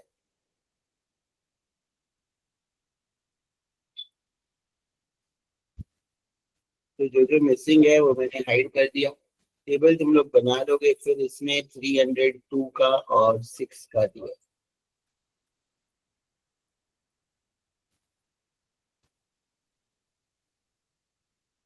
ठीक है ना। देखो यहाँ पे मैंने फॉर्मूला लिखा है, तो तुम लोग बेसिक भी पहले अगर याद रखो कि ये है क्या, टोटल क्या होता है। टोटल ऑब्वियसली कि एक लेबर ने कितना बनाया, 2 लेबर ने टोटल मिला के कितना बनाया, 3 ने कितना बनाया। मार्जिनल क्या होता है कि लास्ट एक लेबर ने कितना बनाया। Marginal is always what, change in total upon change in units. तो ये तो मार्जिनल होता है। एवरेज तो सिंपल है कि एक लेबर ने 225 बनाया, 2 ने अगर 500 बनाया तो 500 divide by 2, total divide by units, that is your average. तो बस ये फॉर्मूला से याद रखोगे, इसके बेसिस पे आ जाएगा। जो टोटल दिया है वो ठीक है, पहले हमें क्या करने का कि टोटल वाला कॉलम ट्राई करने का, फिल करने का, क्योंकि अगर टोटल आ गया या मार्जिनल आ गया, कोई भी एक कॉलम अगर हमें सब मिल गया तो बाकी तो हम अपने आप ही निकाल सकते हैं। तो या तो टोटल दिया है या मार्जिनल दिया है, तो बाकी दोनों हम आराम से निकाल सकते हैं। अब टोटल के लिए सिंपल है कि टोटल प्रोडक्ट का ये फॉर्मूला है, या एवरेज का फॉर्मूला क्या है, टोटल अपॉन यूनिट्स। तो टोटल क्या हो जाएगा, एवरेज इनटू यूनिट्स। यहाँ पे मैंने लिखा है ना, अगर हमारे पास एवरेज प्रोडक्ट है तो एवरेज को यूनिट से मल्टीप्लाई करोगे तो टोटल मिल जाएगा। तो 300 इंटू 2 तुम्हें ये मिल जाएगा 600। लास्ट 6 यूनिट का भी एवरेज दिया है 225, तो 225 इंटू 6 तो तुम्हें ये मिल जाएगा 1350, राइट। यानी ये 3 फॉर्मूला से ही तुम लोग निकाल सकते हो। यूनिट्स तो सबका ही दिया है, अब तुम्हें टोटल निकालना है और एवरेज दिया है तो फर्स्ट वाला फॉर्मूला। अब जो थर्ड और फिफ्थ यूनिट है उसमें तुम्हें टोटल निकालना है, लेकिन दिया क्या है, मार्जिनल, तो ऑब्वियसली तुम ये मार्जिनल वाला ही फॉर्मूला यूज कर सकते हो, है ना। तो अगर तुम कॉन्सेप्ट भी भूल गए तो ये फॉर्मूला तो लिख के लेके जाओगे तो तुम्हारा हो जाएगा। अब जैसे समझो मुझे कोई कॉन्सेप्ट ही नहीं पता, बट मेरे बुक में ये फॉर्मूला मैं लिख के लेके गया हूँ, राइट। अब इसमें मैं देखूंगा कि यूनिट्स तो यहाँ पे दिया है, सारा यूनिट्स तो दिया ही रहेगा। अब ये मुझे टोटल निकालना है और मार्जिनल दिया है, तो मार्जिनल और टोटल तो सिर्फ इसी फॉर्मूला में है, इन दोनों में तो मार्जिनल और टोटल है ही नहीं साथ में। तो मैं क्या करूंगा, तो ऑब्वियसली मैं ये फॉर्मूला यूज करूंगा। अब यहाँ पे मार्जिनल दिया है 300, तो मैं चलो 300 सब्स्टिट्यूट करता हूँ। चेंज इन टोटल, अब चेंज इन टोटल क्या होता है, अब मुझे ये तो फाइंड करना है यहाँ पे, तो इसको मैं x ले लूंगा, सपोज इसको मैं क्या करूंगा, x ले लूंगा, तो x माइनस 600 हो जाएगा। चेंज इन टोटल मतलब करंट माइनस ऊपर वाला, तो मैं उसको x लेके मैं वैल्यू डालूंगा तो तुम आंसर आ जाएगा ना। और divide by change in units, तो x के वैल्यू में क्या है 3, तो 3 माइनस 2। इसको सॉल्व करोगे तो ये तो सॉल्व करना आएगा ना तुम्हें, तो x का वैल्यू आ जाएगा ना तुम्हारा। ये मैं बोल रहा हूँ कि अगर तुम्हें याद नहीं आता है कैसे निकालने, तो ये फॉर्मूला लिखा हुआ है तो ऐसे भी तुम कर सकते हो, या वो कंटिन्यूअस नहीं है बाय चांस, जो 1 2 3 है उसमें डिफरेंस 1 से ज्यादा है, तो तुम ऐसे करोगे तो तुम्हारा रॉन्ग नहीं होगा, कोई लॉजिक और लगाने की जरूरत नहीं है। लेकिन यहाँ पे तो क्योंकि डिफरेंस 1 है, तो अगर मार्जिनल x माइनस 600 होता है तो x क्या हो जाएगा, this previous total plus marginal, यानी 600 प्लस 300, ये हमारा क्या हो जाएगा 900। और इसको सॉल्व करके भी निकालोगे तो x का वैल्यू 900 ही आएगा। तो यहाँ पे मैंने क्या किया, ये 600 जो टोटल प्रोडक्ट है सेकेंड यूनिट का, उसमें थर्ड का मार्जिनल ऐड करेंगे तो हमें थर्ड का टोटल मिल जाएगा। यानी अगर हमें थर्ड का टोटल निकालना है तो थर्ड का मार्जिनल प्लस उसके ऊपर वाले का टोटल ऐड करो।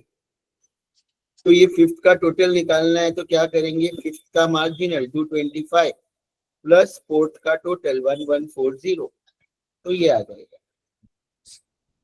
क्लियर एवरीवन, एनी डाउट,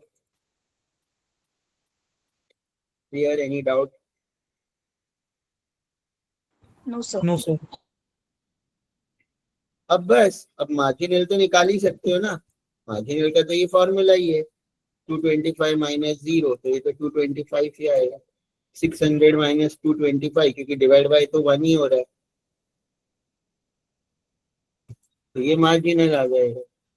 और एवरेज भी फॉर्मूला ही है, total product upon units, total divide by units, 225 divide by 1, तो ये टेबल तो हमारा बन जाएगा।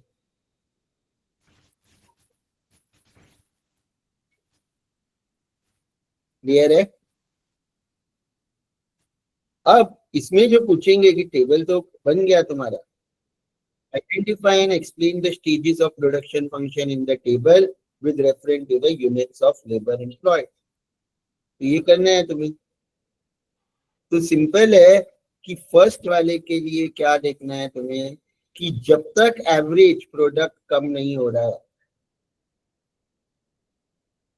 कांस्टेंट भी है वो भी स्टेज 1 में आएगा। एवरेज प्रोडक्ट बढ़ रहा है या कांस्टेंट है, कम होने लग जाएगा, वो स्टेज 1 में नहीं आएगा।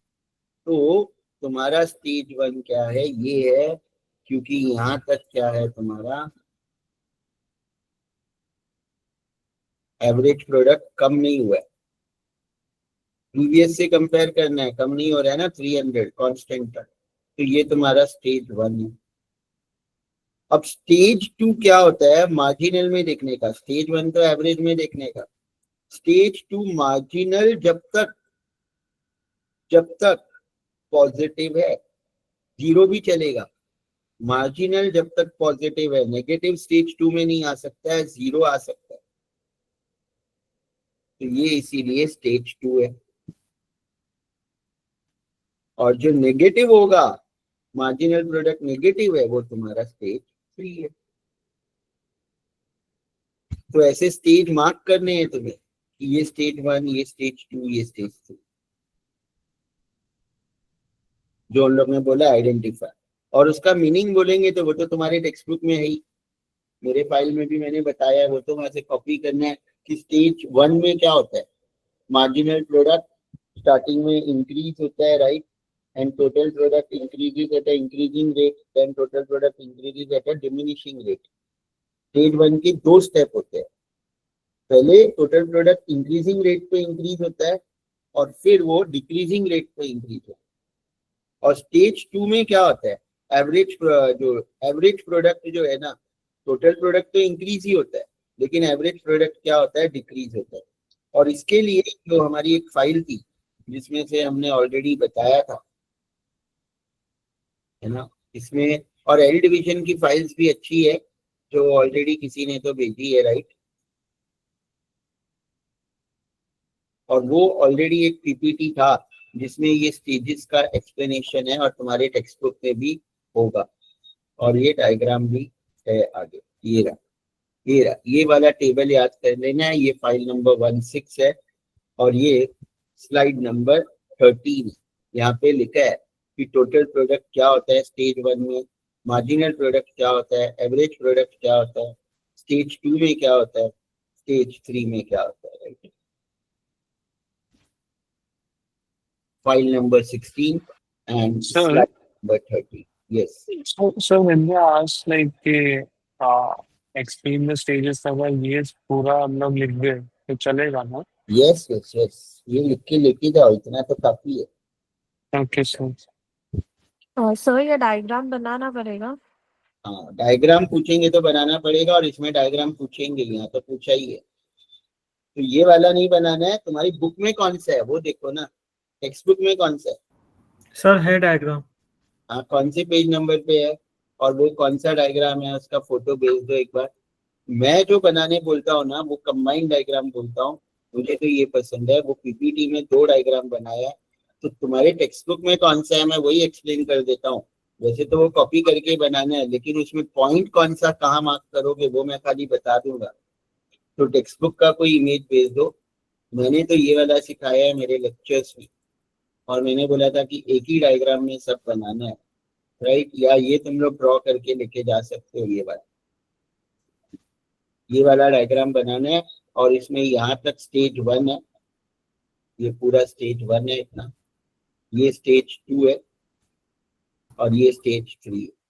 तो यहाँ तो पॉइंट्स है बट अगर नंबर्स भी मार्क करने हैं तो कौन सा नंबर कहाँ मार्क करोगे वो भी मैं बता दूंगा एक सम से रिलेटेड। टेक्स्ट बुक में ऐसा डायग्राम है या ऐसा वाला, कैन एनीवन कंफर्म? तो वही डायग्राम मैं आज एक्सप्लेन करता हूँ। तो टेक्स्ट बुक का anyone is sending? Sir ma'am ने दूसरा वाला को समझाया था क्लास में। क्या बोल रहे हो? मैम ने सेकंड डायग्राम क्लास में समझाया था, ये वाला? ये वाला क्लास में एक्सप्लेन किया था। ठीक है, बट टेक्स्ट बुक में कौन सा है? ड्रॉ तो तुम लोग सर ऐसा ही है, ये जो अलग अलग है ना, मतलब टीपी अलग है एंड एवरेज और मार्जिनल अलग है एक साथ में। ठीक है, और देखो यहाँ पे बुद्धिमंता ने भी लिखा ही है ना, यहाँ पे ये याद रखना है, point of inflection stage 1, stage 2, stage 3। यहाँ पे भी देखो, तो इसको तो पता ही है ना, यहाँ पे ये भी लिख देता, पेस्ट कर देता। तो ये याद रखो तुमको ना, वहां पे लिखा है। अब ये वाला डायग्राम है तो मैं ये वाला एक्सप्लेन कर देता हूँ। ये वाला तो देखो सिंपल है कि यहाँ पे तुम टोटल आउटपुट, ये जो फर्स्ट है, और यहाँ पे तो नंबर ऑफ यूनिट्स है, नंबर ऑफ यूनिट्स, राइट।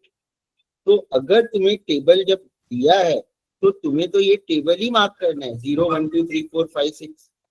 मतलब तुम 1 सेंटीमीटर पे 1 2 3 4 5 6 मार्क करोगे। इधर भी 1 2 3 4 5 6, एक के नीचे 2 ऐसे बना लोगे, Y axis X axis same line में। यहाँ पे टोटल और यहाँ पे मार्जिनल और एवरेज हम नीचे वाले, राइट। तो जब टेबल दिया है ना तो तुम्हें कुछ डायग्राम का टेंशन ही नहीं है, तुम्हें नंबर्स मार्क करने हैं 1 1 सेंटीमीटर पे, जितने भी यूनिट्स है वो एक्स एक्सिस पे, जीरो तो यही रहेगा, ठीक है। फिर वाई एक्सिस पे तुम्हें ये देखना है कि टोटल प्रोडक्ट में हाईएस्ट क्या है। हाईएस्ट तो 1365 है, तो इसलिए अलग अलग बनाया है क्योंकि टोटल प्रोडक्ट ना नंबर बड़े है ना। तो हम लोग क्या ले सकते हैं, टोटल प्रोडक्ट में हम क्या करेंगे, 100 भी नहीं 200, 1 सेंटीमीटर को 200 लेंगे तो 7 सेंटीमीटर में हमारा 1400 मार्क हो जाएगा, राइट। तो यहाँ पे 200 400 ऐसे मार्क करोगे या जो भी स्केल तुम्हें लेना है, बट एक एक सेंटीमीटर मार्क करके पॉइंट बनाओ, रैंडम मत बनाओ।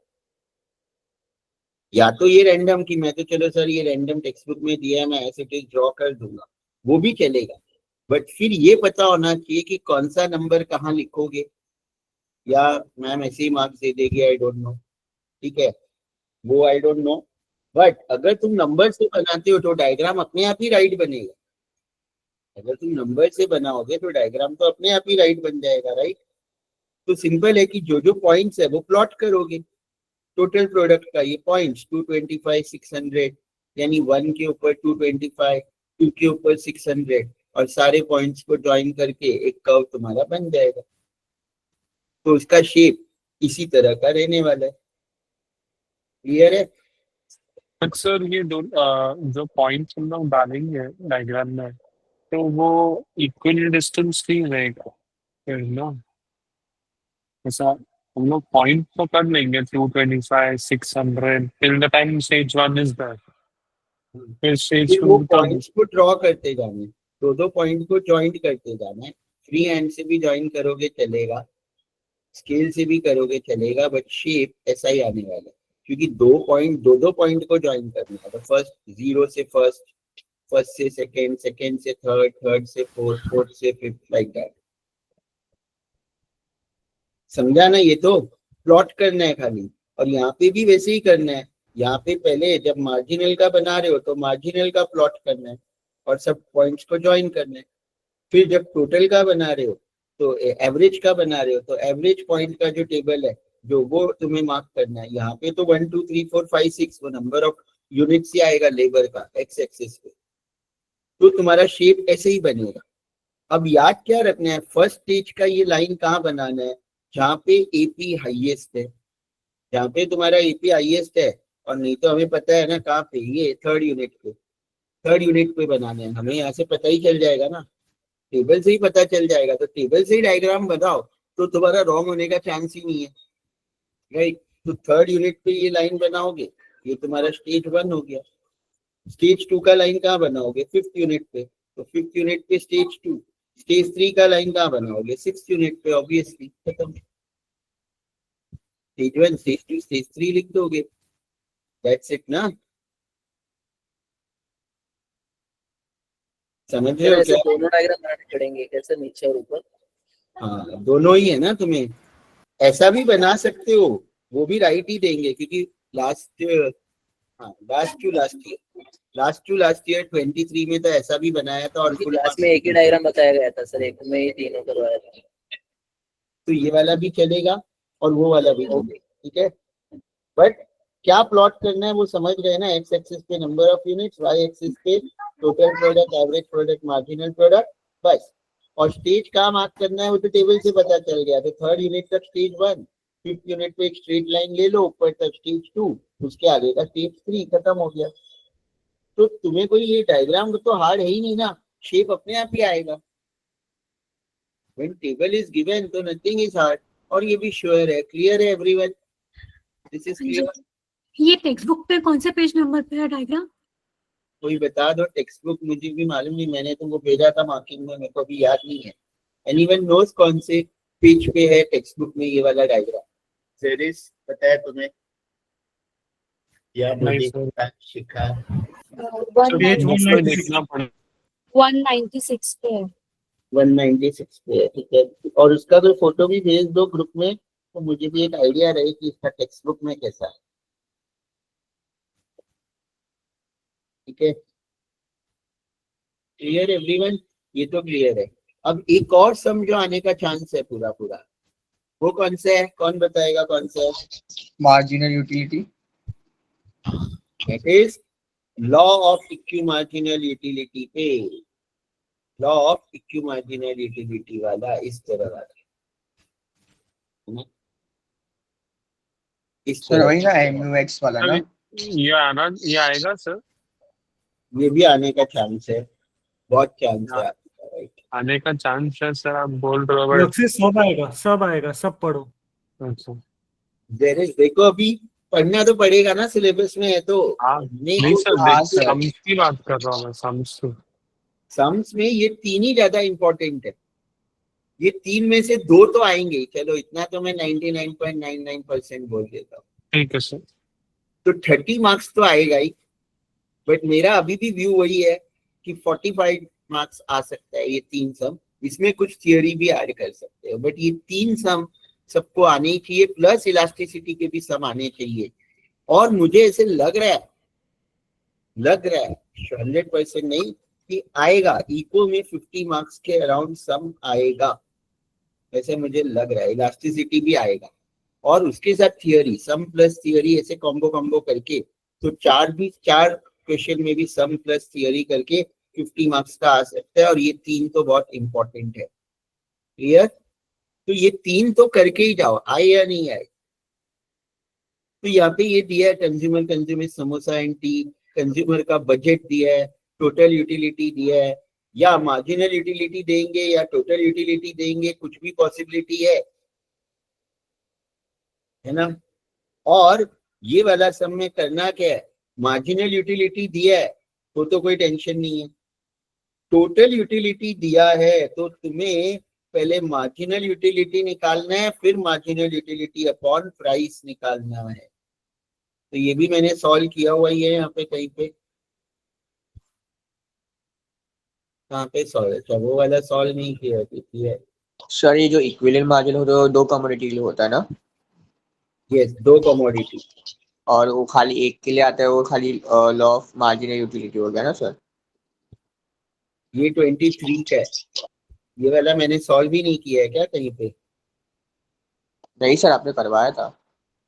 करवाया था तो मेरे फाइल में तो है नहीं, 23 में तो कहाँ गया, क्वेश्चन नंबर 9 के नहीं है। तो वो ये और कॉपी का है। ये टी और समोसा का है, 23 वाला नहीं किया हुआ है, चलो यही करवा देता हूँ। पता नहीं, मे भी इजी था तो हमने नहीं किया होगा, क्योंकि ये हमने पहले कर चुके थे। मेरे एक्सेल फाइल में ये वाला ही मिसिंग है, मुझे तो नहीं मिला, क्योंकि वो 22 का मैंने हैंड रिटन दिया था ना, तो मैंने बोल दिया था कि ऐसे ही कर लो इसको, शायद से नहीं करा। ठीक है, तो ये तो देखो कुछ भी नहीं है, फटाफट हो जाएगा। नंबर ऑफ यूनिट्स को मैं खाली नंबर लिख रहा हूँ,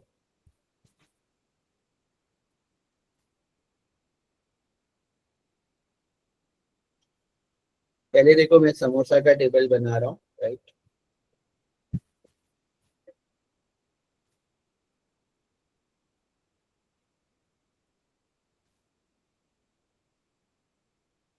और क्या दिया हुआ है, T you of samosa, samosa तो ऊपर लिख दिया, हमें पहले बनाना है एम यू,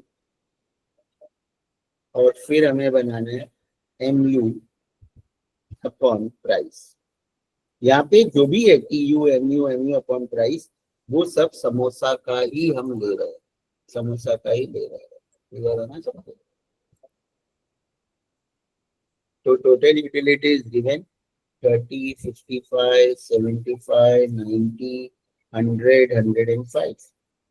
अब एमयू कोई भी मार्जिनल निकालना है, रूल वही है, change in total upon change in number, but number अगर 1 का ही डिफरेंस है तो सीधा चेंज इन टोटल।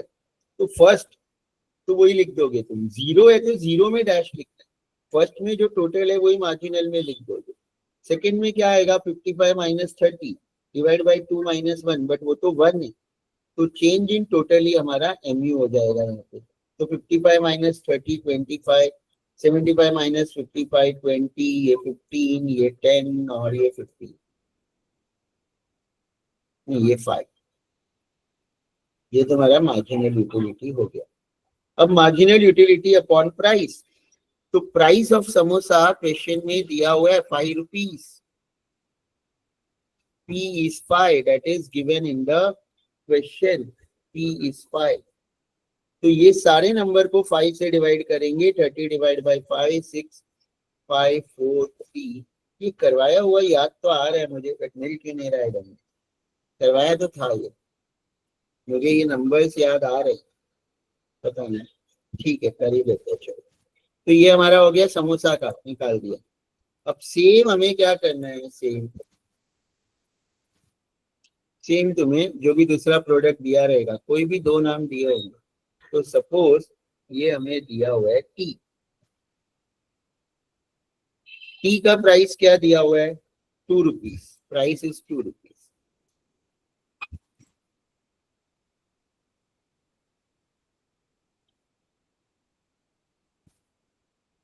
$20, $38,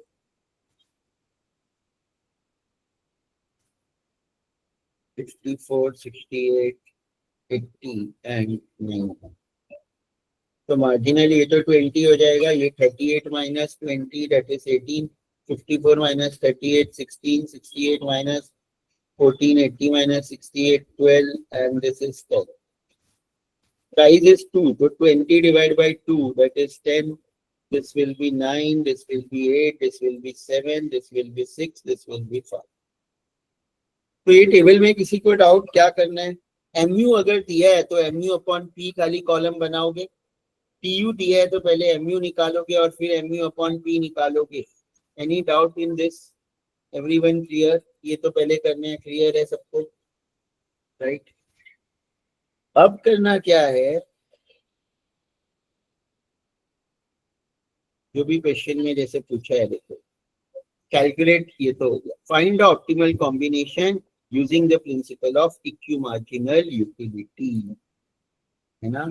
तो सिंपल है कि as per equi marginal utility,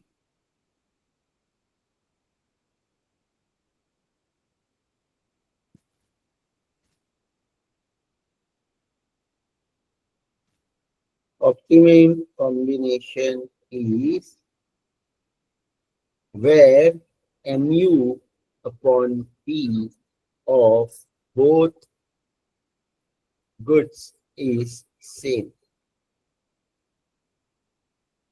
यानी कंडीशन क्या है, देखो हैंड रिटन में मैंने लिखा है, वो तुम लोग रेफर करना और अच्छे से देखना है. तो 22 का जो मैंने सॉल्व किया हुआ है ऊपर हैंड रिटन में, मेरी हैंडराइटिंग में मैंने पेस्ट किया, तो वही हमने बनाया है. उसके बाद वही लिखना है, as per the principle consumer equilibrium या optimum combination is where MU x upon PX, यानी MU samosa upon P samosa is equal to, वो नीचे लिख दिया, वो टी कॉफी है. वो दोनों जो सेम है वो ऑप्टिमम है. तो ऐसे लिखना है, राइट. क्लियर है. तो वो दोनों सेम है, वही मैंने यहाँ पे लिखा. तो अब सेम कहाँ है, इसमें 6 है यहाँ पे, जिसका कलर मैंने किया ग्रीन. अब इसमें 6 देखना है, क्या 6 है, तो 6 इज कॉमन ना, राइट. तो कॉम्बिनेशन 1 हमारा क्या बनेगा, कभी कभी हो सकता है एक ही कॉम्बिनेशन बने. ए लिख देता हूँ, कॉम्बिनेशन ए. तो उसमें समोसा कितना है, समोसा है 1 और टी कितना है, टी है 5, राइट. ये भी एक टेबल में बना रहा हूँ. सपोज कॉम्बिनेशन ए में क्या है, यहाँ पे 6 है और यहाँ 6 है. तो 6 के सामने समोसा का यूनिट्स कितना है, 1. टी का यूनिट्स कितना है इधर, 5. ये समझा 1 और 5 कैसा है. अब 5 है क्या इसके अंदर, हाँ 5 है इधर. तो एक और कॉम्बिनेशन बन गया हमारा. 5 भी सेम है. 5 में यहाँ पे यूनिट्स 2 है समोसा का और टी का है 6. तो फिर मैं लिखूंगा कॉम्बिनेशन बी, राइट. तो कॉम्बिनेशन बी में यूनिट्स ऑफ समोसा 2 है, यूनिट्स ऑफ टी 6 है, राइट. क्लियर है. अब अगर कोई बजट नहीं दिया है तो जहां यूनिट ज्यादा है हम उसको बोलेंगे कि ये बेस्ट कॉम्बिनेशन है, ऑप्टिमम कॉम्बिनेशन है. जहाँ पे ज्यादा है। If no budget is given और एक से ज्यादा कॉम्बिनेशन आ रहे हैं तो जो बड़ा वाला है that is the best. But यहाँ पे बजट दिया हुआ है कि बजट इज 22 रुपीज, तो हमें ये देखना है, हमें टोटल एक्सपेंडिचर निकालना है। टोटल एक्सपेंडिचर भाई, ये एक समोसा और 5 चाय खरीदेगा तो उसका खर्चा कितना होगा? तुम लोग बताओ, एक समोसा और 5 चाय पे कितना खर्चा होगा? समोसा 5 रुपए का, चाय 2 रुपए की। ये सबको आता है निकालने की? किसी को नहीं आएगा? 12 आएगा ना सर टोटल? सबको आ जाएगा ना। एक समोसा और 5 चाय तुमने खरीदा, एक समोसा 5 रुपए का, एक चाय 2 रुपए की, तो कितना खर्चा होगा इस पे? 15। 15। 1 into 5, ये तो समोसे का हो गया। चाय कितनी खरीदी तुमने? 5, और एक प्राइस है 2 रुपया, तो ये चाय का हो गया। 1 into 5 is 5, 5 into 10 is 10। दोनों ऐड करोगे टोटल खर्चा 15 रुपया हो जाएगा। तुम्हारा बजट कितना है? बजट जो क्वेश्चन में दिया हुआ है 22, तो 15 रुपए की चीज तो खरीद ही सकते हो, तो वो तो तुम्हारा खरीद पाओगे। दूसरा देखना है, 2 समोसा खरीद रहे हो तो 2 into 5 10 रुपया, 6 चाय खरीद रहे हो तो 6 into 2 12 रुपया, तो इसका टोटल 22 हो रहा है। तो ये हमारा ऑप्टिमम कॉम्बिनेशन है। अगर ये 22 से ज्यादा आता कॉम्बिनेशन बी अगर 22 से ज्यादा आएगा तो हम कॉम्बिनेशन ए को ही ऑप्टिमम बोलेंगे। 22 से ज्यादा नहीं कर सकते हम खर्चा, क्योंकि हमारा बजट की जगह कभी कभी इनकम दिया रहेगा, तो जो इनकम है वही बजट है हमारा। तो ये क्लियर है सबको? ये क्लियर है? तो this is the optimum combination, 2 units of samosa and 6 units of T. ठीक है ना? ऑप्टिमम एक स्टेटमेंट भी लिखोगे, optimum combination is 2 units of samosa and 6 units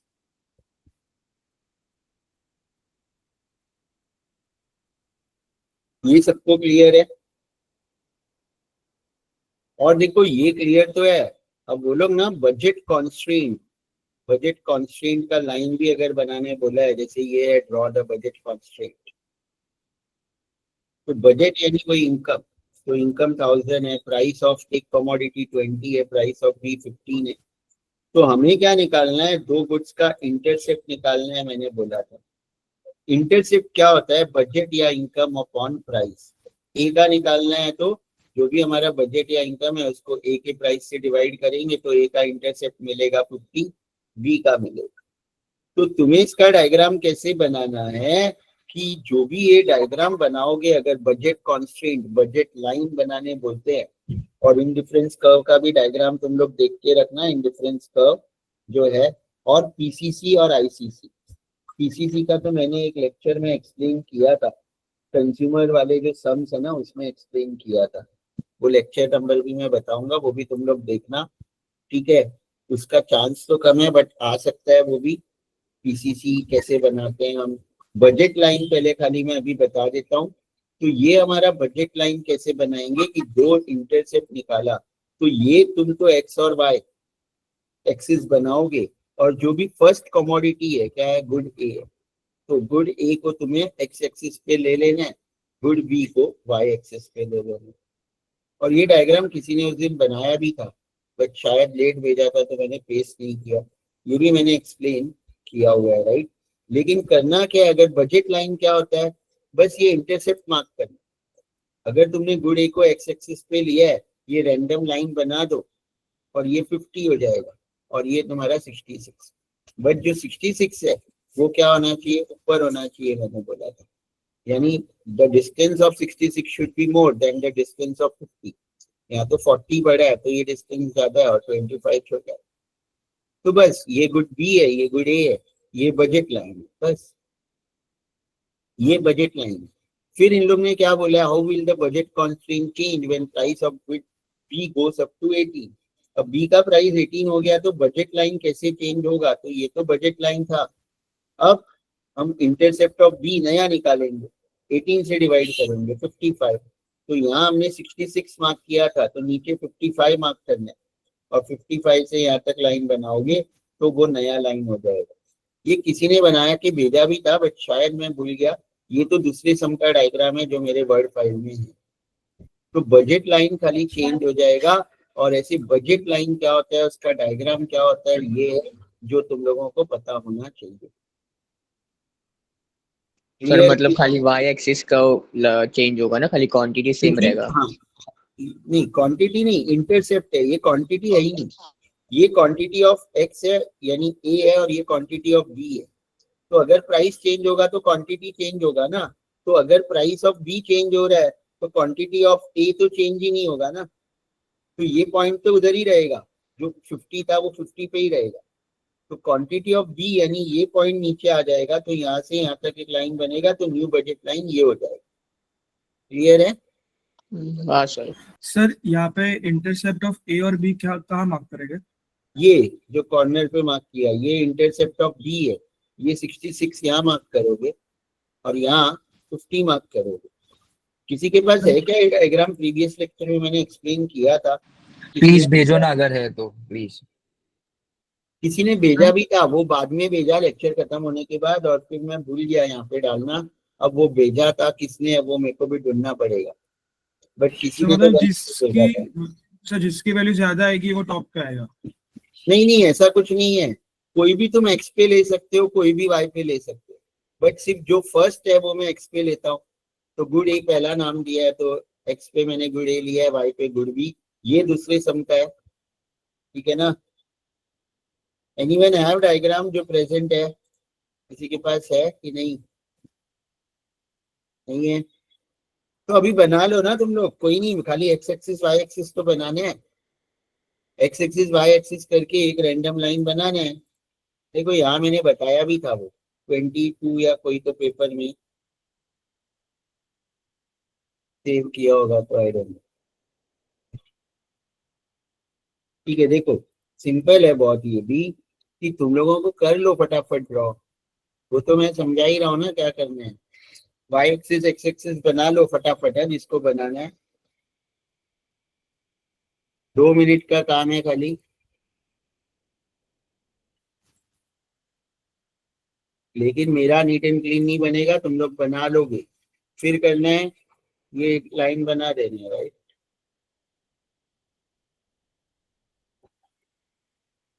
और एक्स एक्सिस पे गुड ए, वाई एक्सिस पे गुड बी। लिख लिया इतना फटाफट सबने? लिख लिया? Yes sir. और अब ये जो है यहाँ पे लिखोगे 66.66, जो हमारा इंटरसेप्ट आया था, ये वाला बी का इंटरसेप्ट आया था ये 66.66, वो यहाँ पे लिखोगे ये, और यहाँ पे लिखोगे 50, यहाँ पे लिखोगे 50। लिख दिया इतना? लिख दिया? क्लियर है? फिर क्या करोगे, एक नया लाइन बनाओगे। नया इंटरसेप्ट हमने ढूंढा, वो है 55.55, तो एक नया लाइन हमें बनाना है अभी। तो ऑब्वियसली ये 66 है, तो 55 तो इसके नीचे ही कहीं रहेगा। सपोज वो यहाँ है, तो यहाँ से यहाँ तक एक नया लाइन ड्रॉ करो,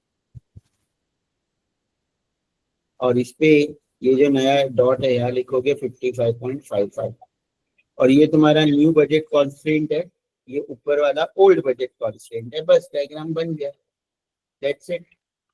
तो सर अगर क्वेश्चन में अलग से कोई बजट नहीं मेंशन है तो सेकंड लाइन ड्रॉ नहीं करना है ना? नहीं, तो यहाँ तक सबको क्लियर है? तो ये सब तो हमारे इंपॉर्टेंट न्यूमेरिकल्स हो गए, लेकिन इसमें मैंने इलास्टिसिटी वाले कवर नहीं किए। इलास्टिसिटी वाले कवर नहीं किए हैं। इलास्टिसिटी वाले सम्स के लिए इको 04 देखना, क्योंकि उसमें आर पॉइंट ऐसे बहुत कुछ है, इनकम क्रॉस, तो वो तुम लोग इको 04 देख लेना, जिसको इलास्टिसिटी वाले सम्स अगर नहीं आते हैं अभी तक तो वो देख के तुम लोगों को आ जाएगा। और 03 भी देख ही लेना फॉरवर्ड करके। तो 03 04 तो देखना ही, प्लस ये 07, तो ये जो मैंने आज डिस्कस किए खाली इलास्टिसिटी छोड़ के, ये सब में वही सम्स है, वही सम्स है, ठीक है? तो ये सम्स तो 45-50 मार्क्स जो आएगा वो सबसे पहले सबको क्लियर होना चाहिए। तो ये रिकॉर्डिंग स्टॉप करके मैं नया स्टार्ट करता हूँ फॉर थियरी पार्ट।